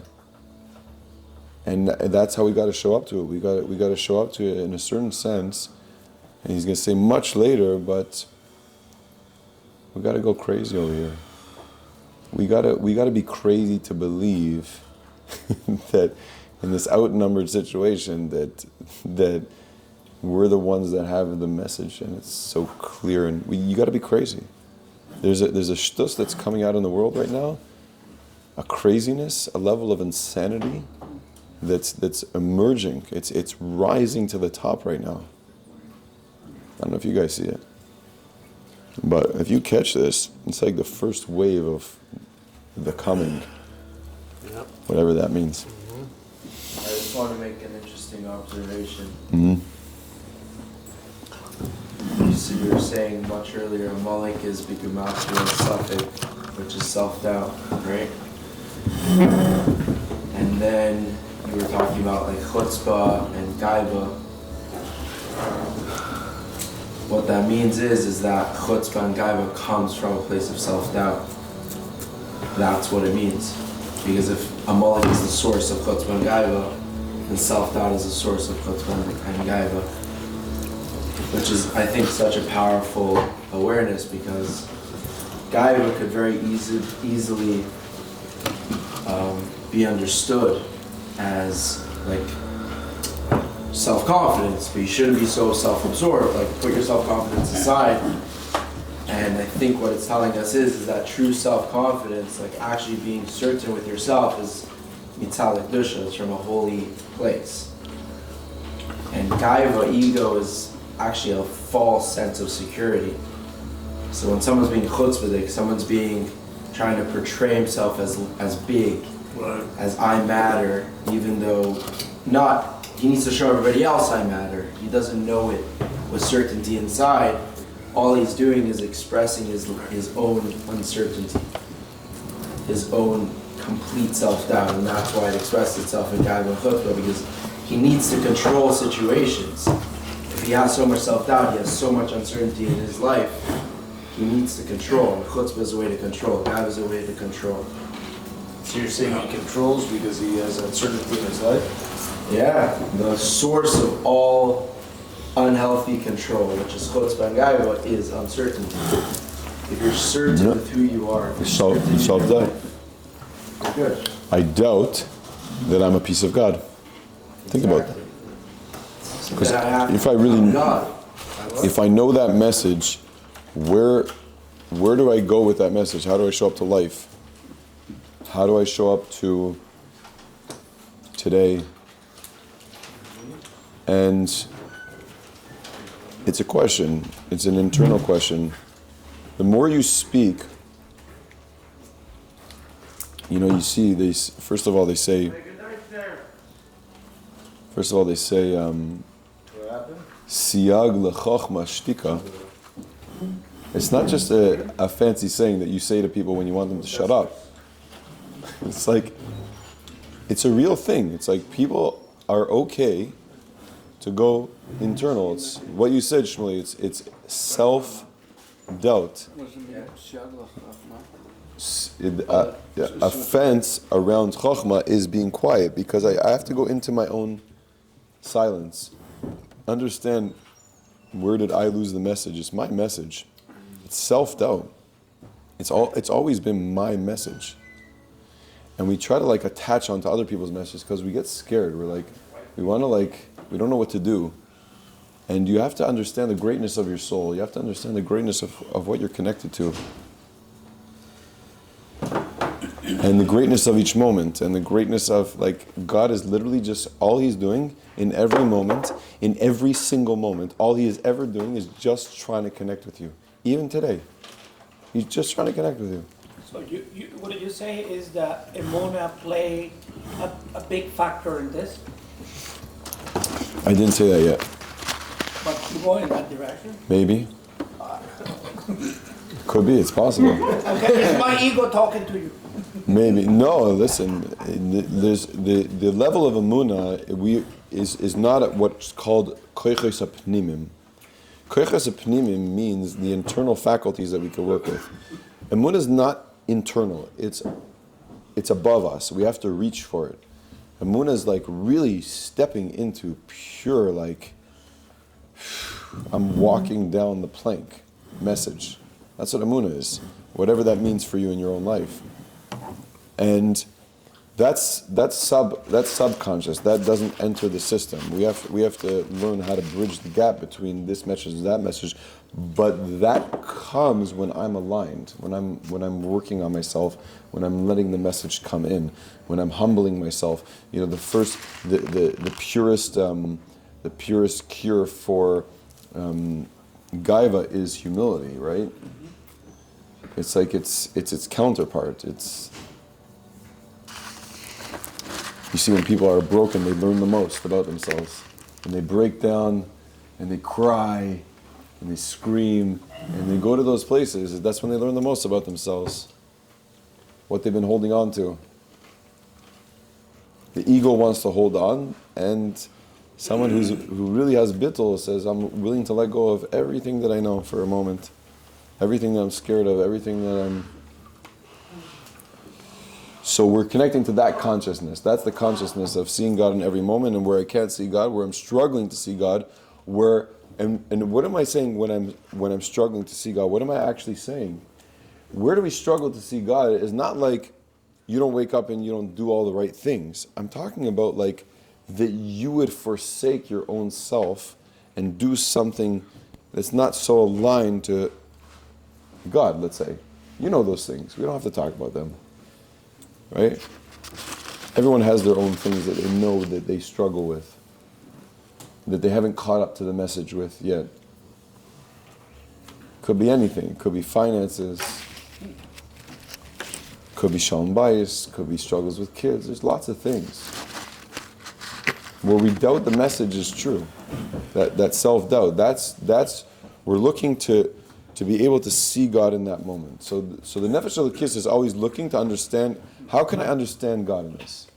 How can I see God in or listen. As I said, Bina is listening. How can I hear the message from God in this whole experience? Put the pieces together.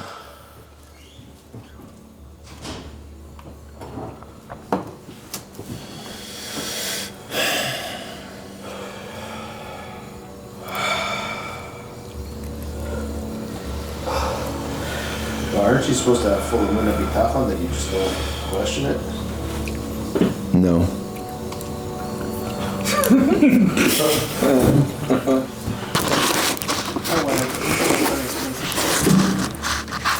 It's just straight up. It is what it is. You know. True emunah bitachon means, true emunah bitachon is when you've questioned every single angle of it, that you have no more doubts. People think emunah is don't question, but inside of you, you're still questioning.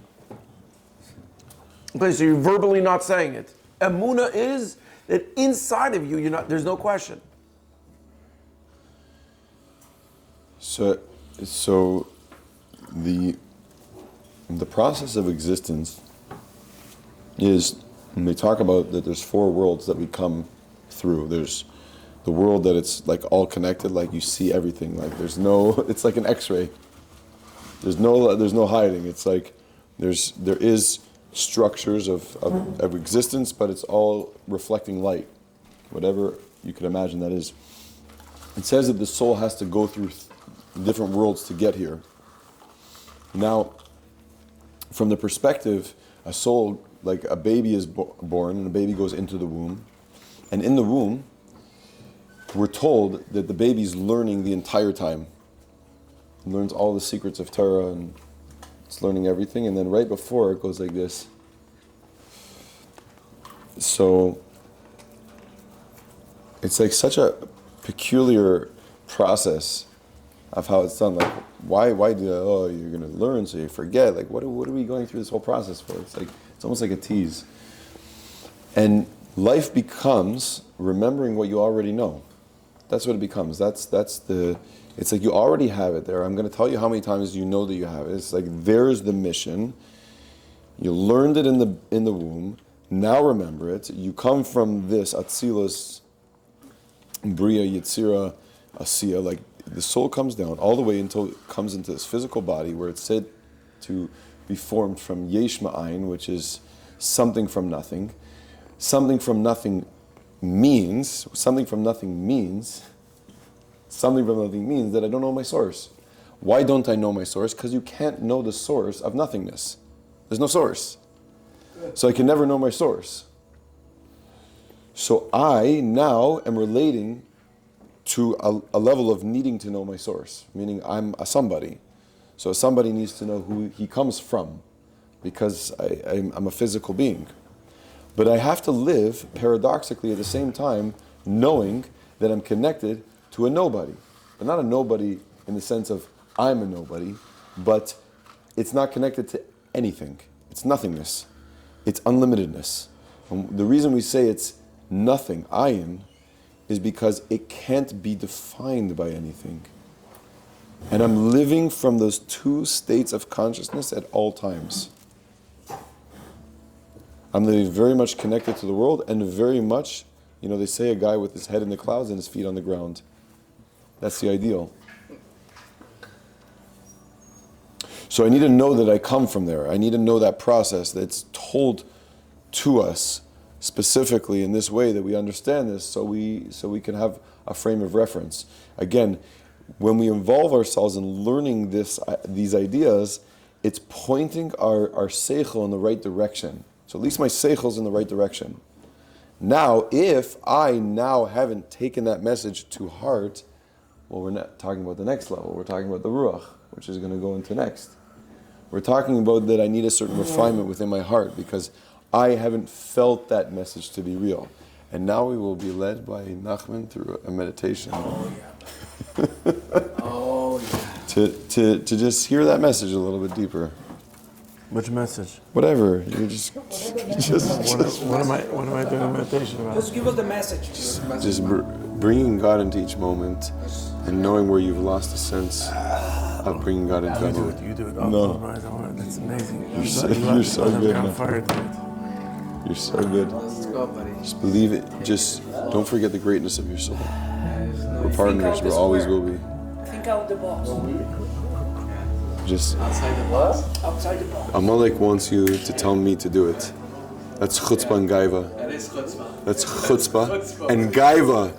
Bring God into the moment. That's chutzpah. I'm totally bottled to you right now. I And mean, God. chutzpah and gaiva, one is being powerful, and the other one is giving up. I mean, they're both forms of ego. Yeah.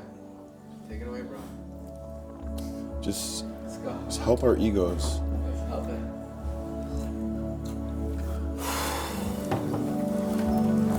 Okay, so let's breathe into our bodies. Really closing our eyes. Really breathing deeply into our bodies. Feeling our feet on the ground.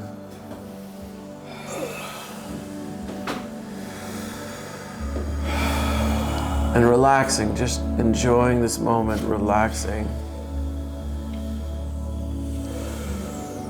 Feeling a sense of oneness. You're alone, but that's okay.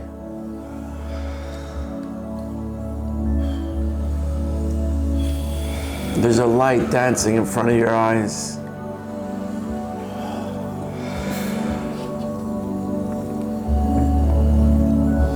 That light is God. There's always a light dancing in front of your eyes.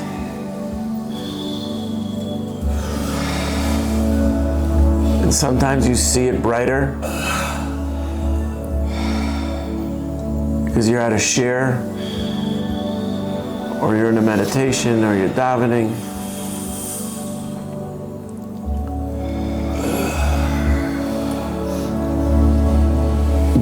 Breathe into your body. Feel what that feels like. Really notice what's going on inside your stomach.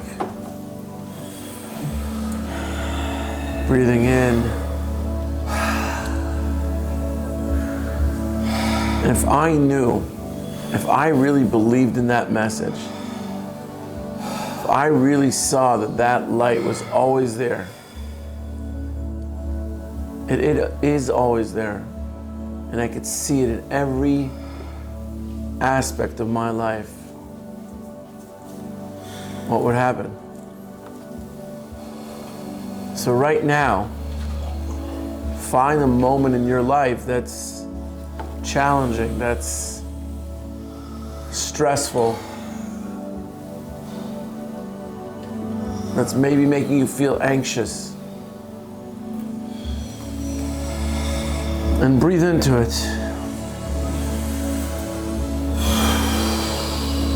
When I say breathe into it, you're just simply breathing into your body and taking a lot of notice what you're feeling around that stress.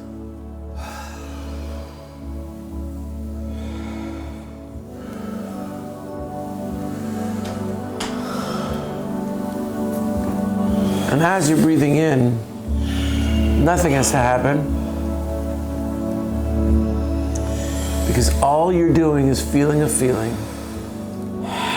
All you're doing is being aware of an experience.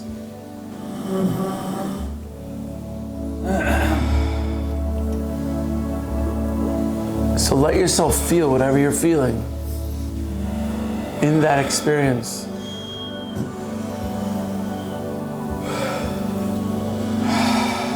And when you do that right now, that is a way that you're bringing God into your life. Because you're telling yourself that it's okay.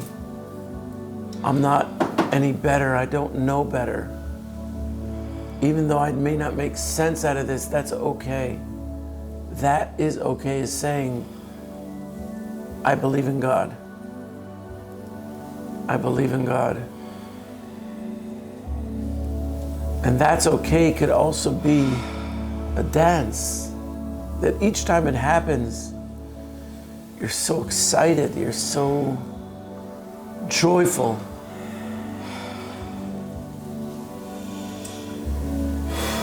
And soon your life becomes joy. Your life becomes joy.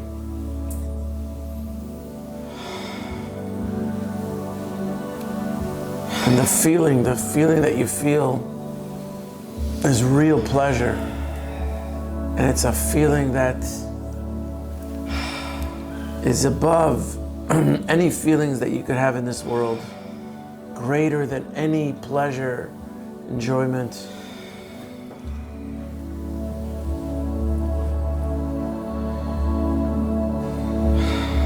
It all starts by simply saying, it's okay. I'm okay. I'm okay in this situation.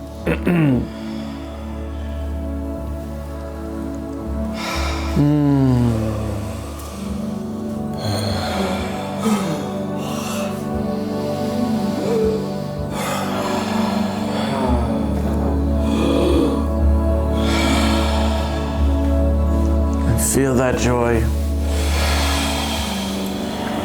Feel that inside of you, that joy, and it's not dependent on anything. It's a feeling. It's something that you may be able to grasp today, or maybe you could notice that you're looking for it. Either way, it's okay. And we strive for that moment. We strive for that connection, real connection. And the real connection is when I could say it's okay. And embrace in that moment that it's okay. It's scary, it could be scary. But we could do it. We could do it. God gave us the gifts. He gave us the power to do it. So feel that in your body, just right now. Breathe into your body and feel what that feels like. That it's okay no matter what.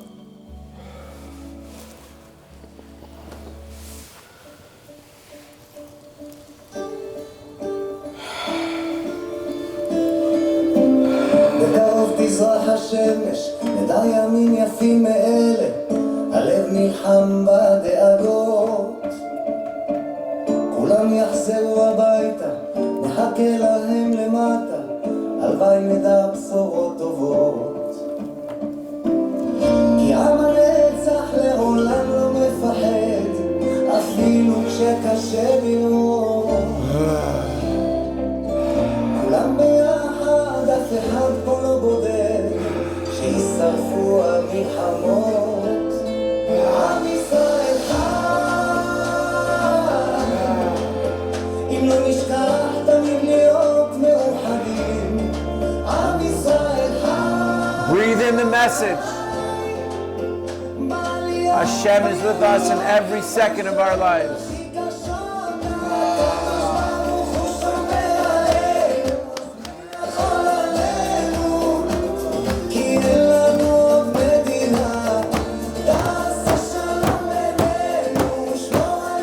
Come on, breathe that message in. Am Yisrael Chai. Know what you're connected to. Know who you really are. Don't lose sight of the message.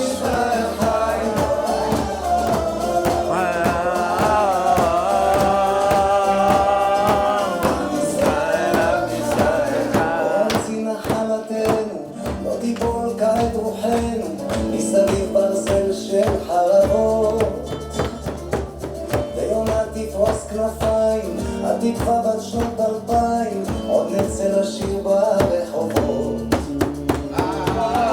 כי עם הנצח לעולם לא מפחד, אפילו כשקשה לראות. כולם ביחד, אף אחד פה לא בודד, שישרפו המלחמות. עם ישראל חי.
עם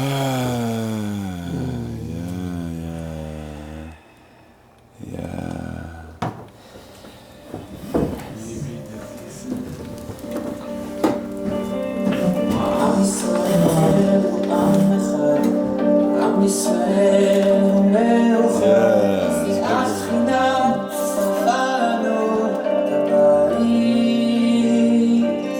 שנים של גלות וכי עבודים, אש השנאה ומשרפות, וכל דבר כי אחים אנחנו,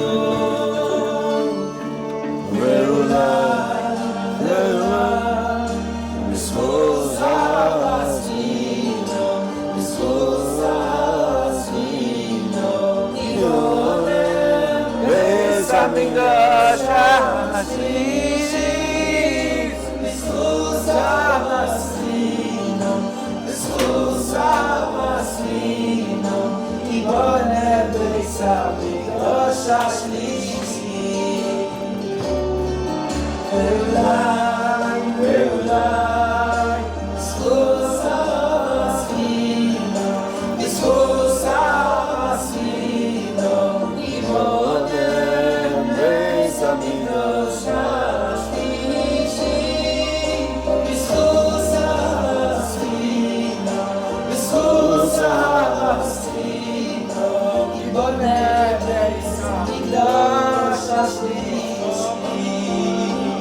Come on, just breathe in that message. Come on, make it real. Breathing it in makes the moment real.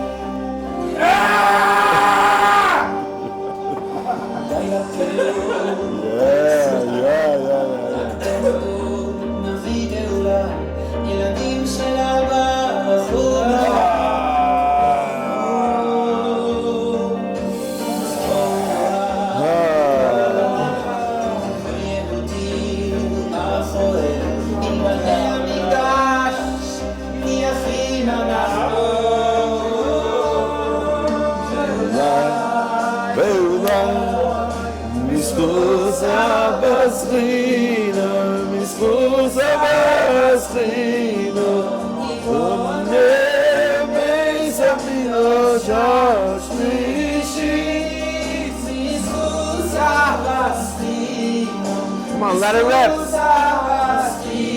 Let's go. Try it on,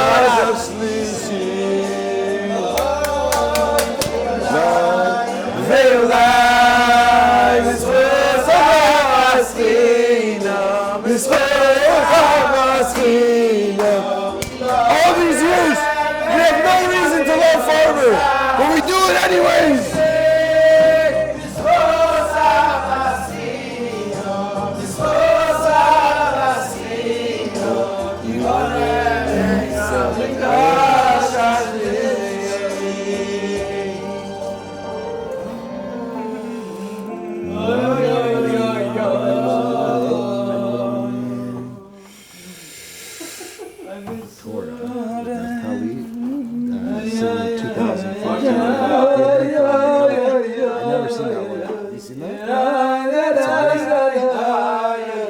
These guys want another one.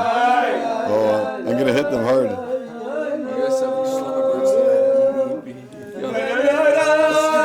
It's not the vibe here.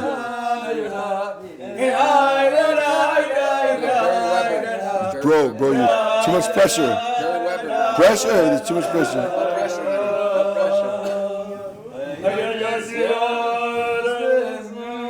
You know, I find you just let things go, and then whatever they do, who cares?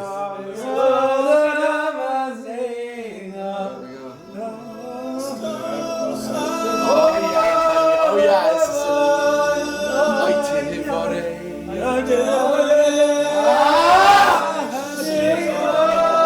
Let's go! If we're going all in, baby. If we're going all in.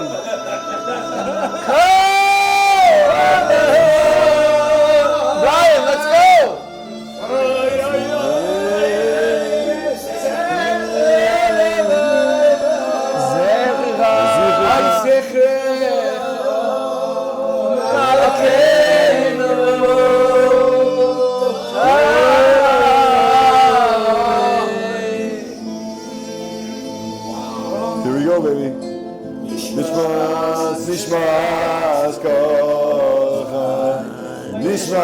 Whoever wants to join the holy circle, and we can complete a circle. Imagine we can complete Brothers, a circle. brothers, Shevas Achim Kam Yachad.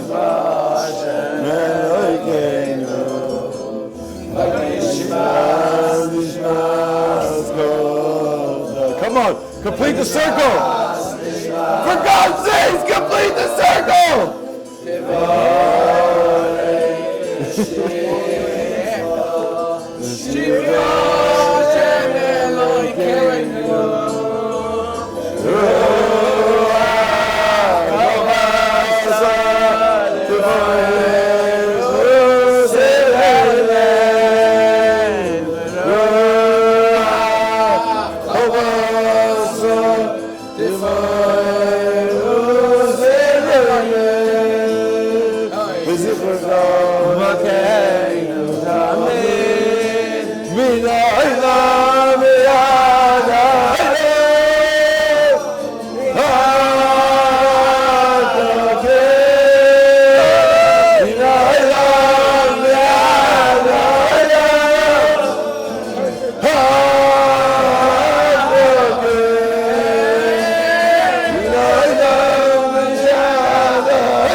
I got one more for you. I got one more for you. This one's more of an internal message that it's like that hug and that embrace and this shh and that thing that we just did. If you could internalize that, so funny. You would have to know something about yourself. And this is what you'd have to know.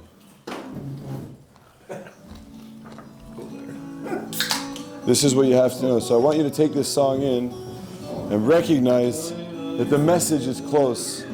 It's karev. It's right there for you. It's in your face. Leficha, lovavcha, la soisei.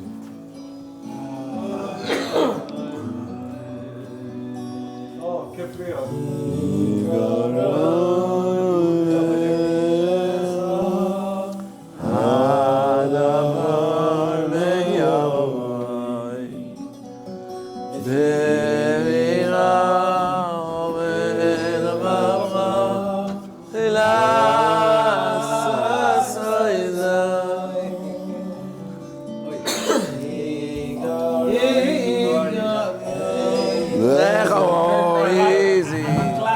gonna fuck this thing. That's enough. That's enough. Exactly.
There you go.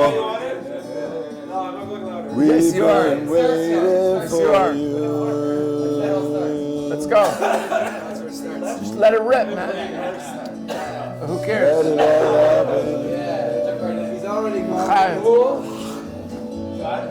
already gone. Yeah, it's a good sign. Let's enjoy it. It's a good sign.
And then it gets quiet.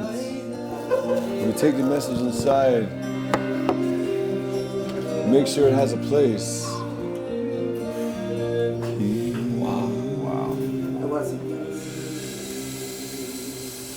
So the way we take a moment in is we just take a deep breath.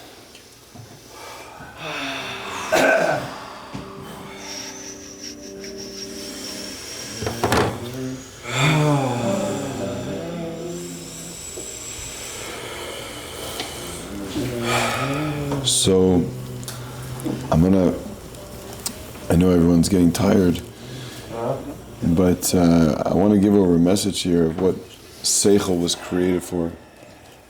Seichel in its source was created that I should be able to get to what's called the Nekudas HaTamtzitz. The Nekudas HaTamtzitz means, you know, when like they say you want to make tamtzit on Shabbos, you want to make the tea essence. Is Seichel's there to get to the essence. We're after the essence. So you see in Gemara, you have a machlekes, but the machlekes is there because it wants to break apart things and find the truth. And that's all they're after, is they're after the truth. So the Seichel, in its pure design, was made for the truth, for searching for the truth. It's an antenna to seek out truth. But I want to know more. I want to understand. When you're talking to someone in general, and you notice that it's no longer about finding the truth, and it's about your opinion. It's about my opinion over your opinion. You've now touched an emotion. Because Seichel in its definition was designed to always find the truth, which means it can always be broken down into a further point. The moment we get stuck is the moment I've met an emotion. And that emotion is a relationship to my own stuckness on a certain point. It has to be this way. Right? Because if Seichel in its source is always searching for the truth, that means it comes with the idea of being open to finding the truth. As soon as I'm not open to the situation, it's my opinion versus yours. Again, that's that chutzpah that comes in. It's that gaiva that comes in. When I don't believe what my fathers believe, that's chutzpah. I'm not honoring the past. Okay. Say more. It's the same thing. Say more.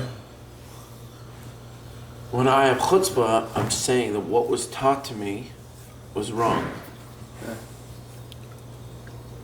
So I'm not honoring where I came from. I'm not staying in alignment to who I am.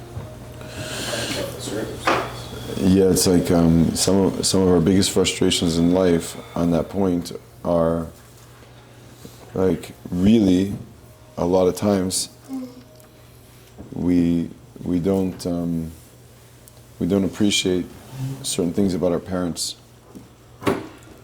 Let's just say our fathers, because we're all men here, so we have to understand. And even Esav, he had this certain sense of alignment. I need to respect my father. Right? Even Esav, he had that thing. And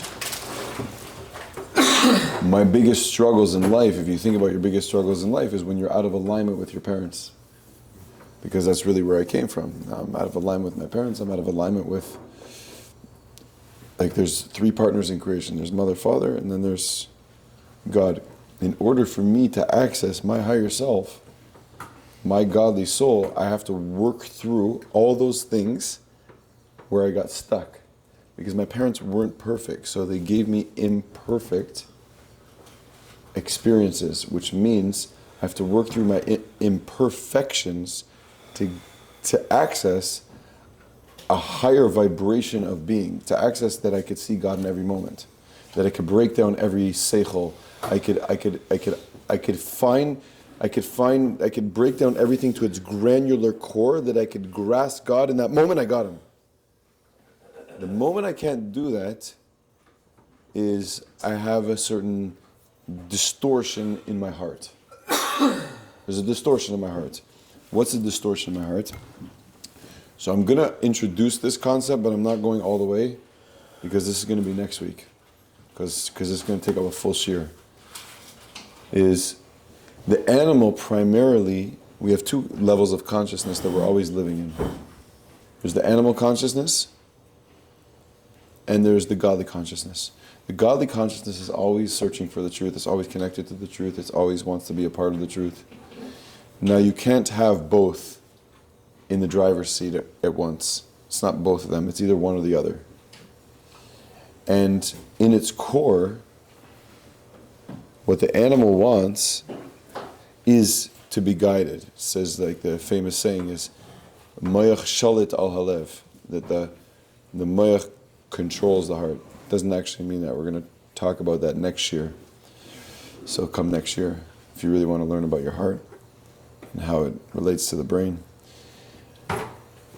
The idea is that in perfect alignment, if I have an animal soul, the animal soul wants to be led by its master, who is the master of the godly soul. How do we know that? We talk about this a lot of times in the shir, where a dog is leading the way until when it hits a fork in the road where it has to make a tough decision in life, and then it needs to look back at its master. It's afraid.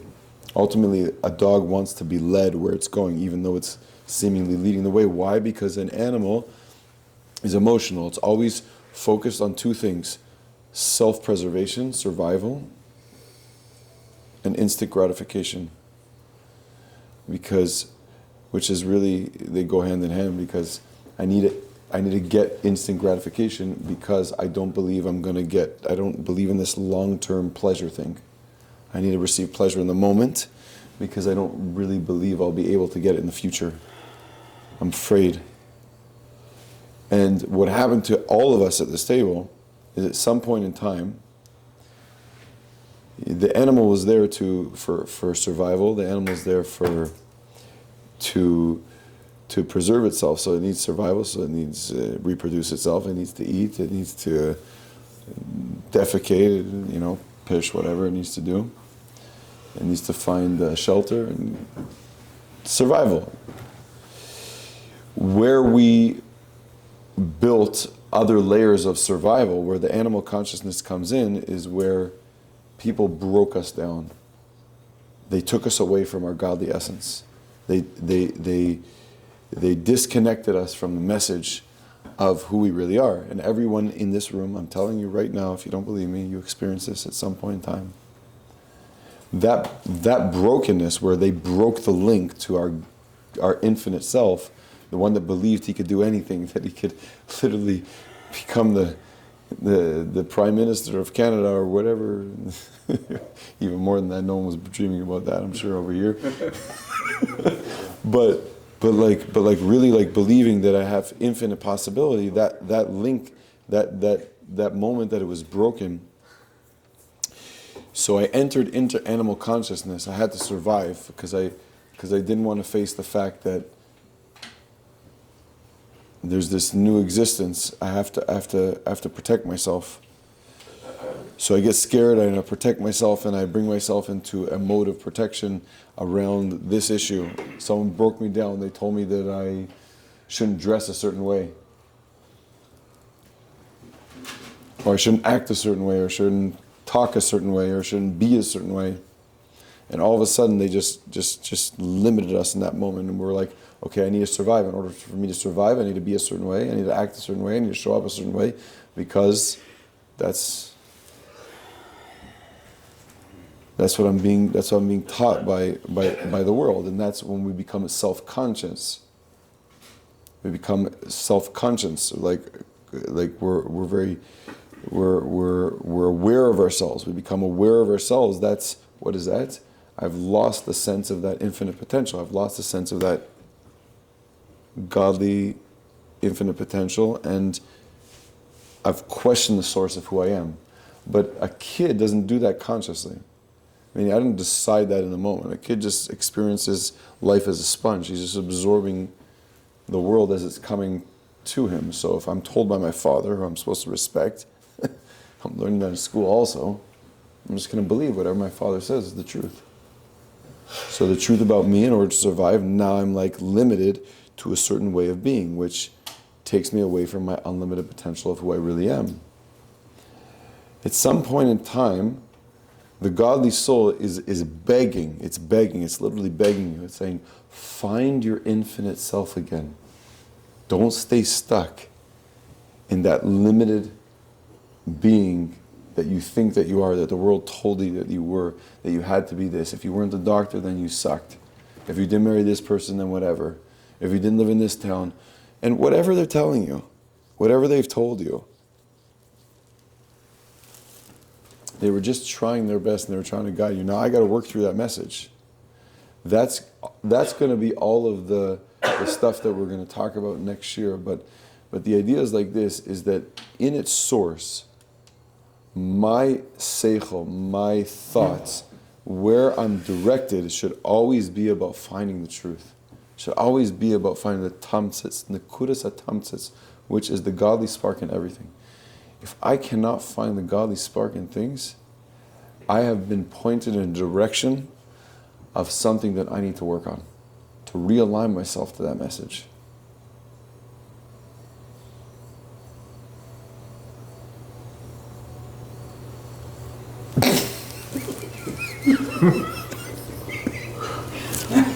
I love that. You end that way.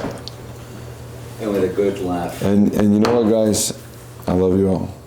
I love the world. I love God, and I hate Amalek because we're told to. I really do, because this is the thing that tries to disconnect us from what we really know to be true about the world. The world is a good place. There is love. The vibration of the world is pure love. It is pure love. And don't let all that's going on, don't let it make you forget what the true message is here. Is remember that you are loved and that God loves you, and that you should go home and know how much the people in your life mean to you, and give them love. And this is a time to go. We're being forced to go internally. We're being forced to work on ourselves to find the message. This is what I take from this. Is like the Rebbe says. He starts off with Reishis Goyim Amalek, and then he says, go to the Koiches Apnimim. Go to the internal work. Work out yourself right now. Don't get lost in the sauce. Don't lose yourself here. Go to the internal work. Do it. L'chaim. Share experience I had tonight. Very interesting. I'm not even sure. There's no right and wrong. This is just what happened. I had tremendous anxiety around the protest. What? I had tremendous anxiety around the protest. I was very scared. I've never seen the things I've seen on TV. I've never seen it live. And all of a sudden I see these faces like just such hate, desire to attack and to hurt me and to hurt our people. And talking about that the world is love and the world is, you said, it's a very powerful statement. Just go. You matter. I love you. You are pure love. And the whole day I felt this hate and this rage and this fear and all these negative emotions, and it was like, and this weird thing happened. I was walking my brother back to my car, which had to go through Bethshire, and that's right through their zone. And I passed by, and then behind me there's this Palestinian guy. He's walking behind me. I felt threatened, so I just turned around and made sure I knew, what was happening. And then I don't know why this guy looked like he wasn't hateful at that moment. And it just, like, we were two separate sides, we're enemies, fighting and screaming and yelling. And then he just looks at me, he's like, how's it going, guys? And I looked at him and I said, I don't know, it just came from a very deep place. I said, maybe one day there'll be peace. And he's like, will you pray? I'll pray for that. And I'm not, like, what does that mean? I don't even know what that means. It's just like, deep down, I want peace. I don't want to hate. I don't want to be a hateful person. I don't want this. I'm so used to it. I'm so conditioned into it. But I think deep down, I'm not talking for who their souls are and what they're about, but I know that's what came out for me. I was like, I don't want this. I don't want this. I don't want to be a hateful person. And I don't know, just spreading letting that expression come out, the vibration of, I really don't want to hate. Don't want to hate. I don't know, the line of, I think it's Golda Meir, of we can forgive you to the Arabs, we can forgive you. We can somehow find a way to forgive you for hurting us and killing us, but we can never forgive you for making our boys kill you, because that's just not that's not who we are.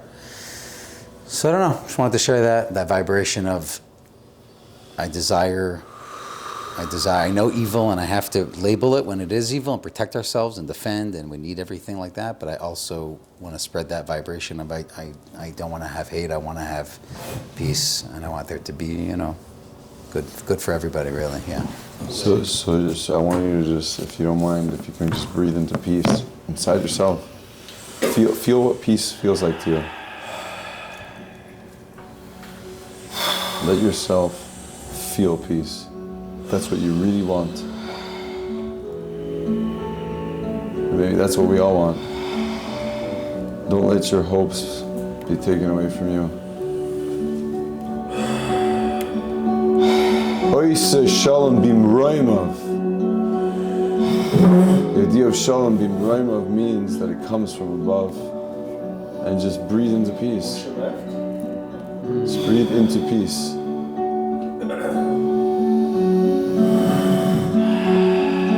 If that's what you really want. Yeah. Let a breath of that come into the world. There's a lot of breath of hate. And brings out the worst in us. Let this moment be a moment of bringing out the best of who you really are and what you really want. Let a moment that I'm squeezed for me to find my essence. And that's the most beautiful thing in the world.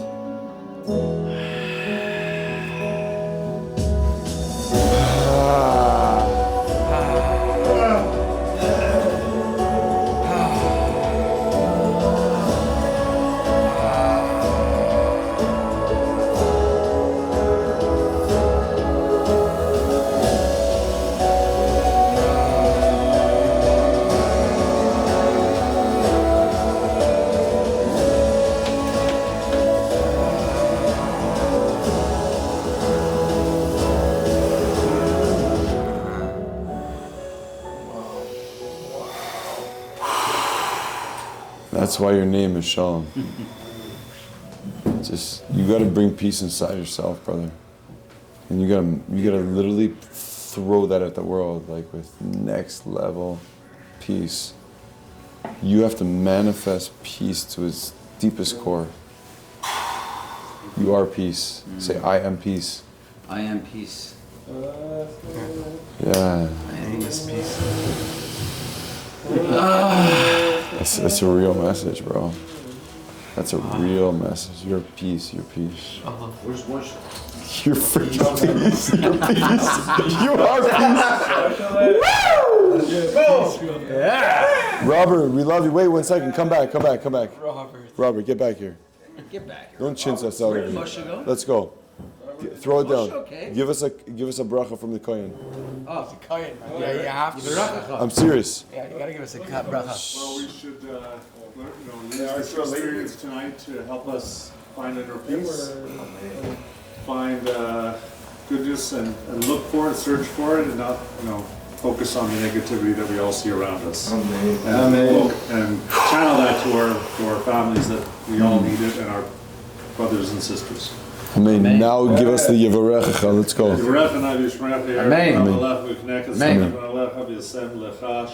Amen. Taking it in. Thank you. Thank you. Shalom. Give it up.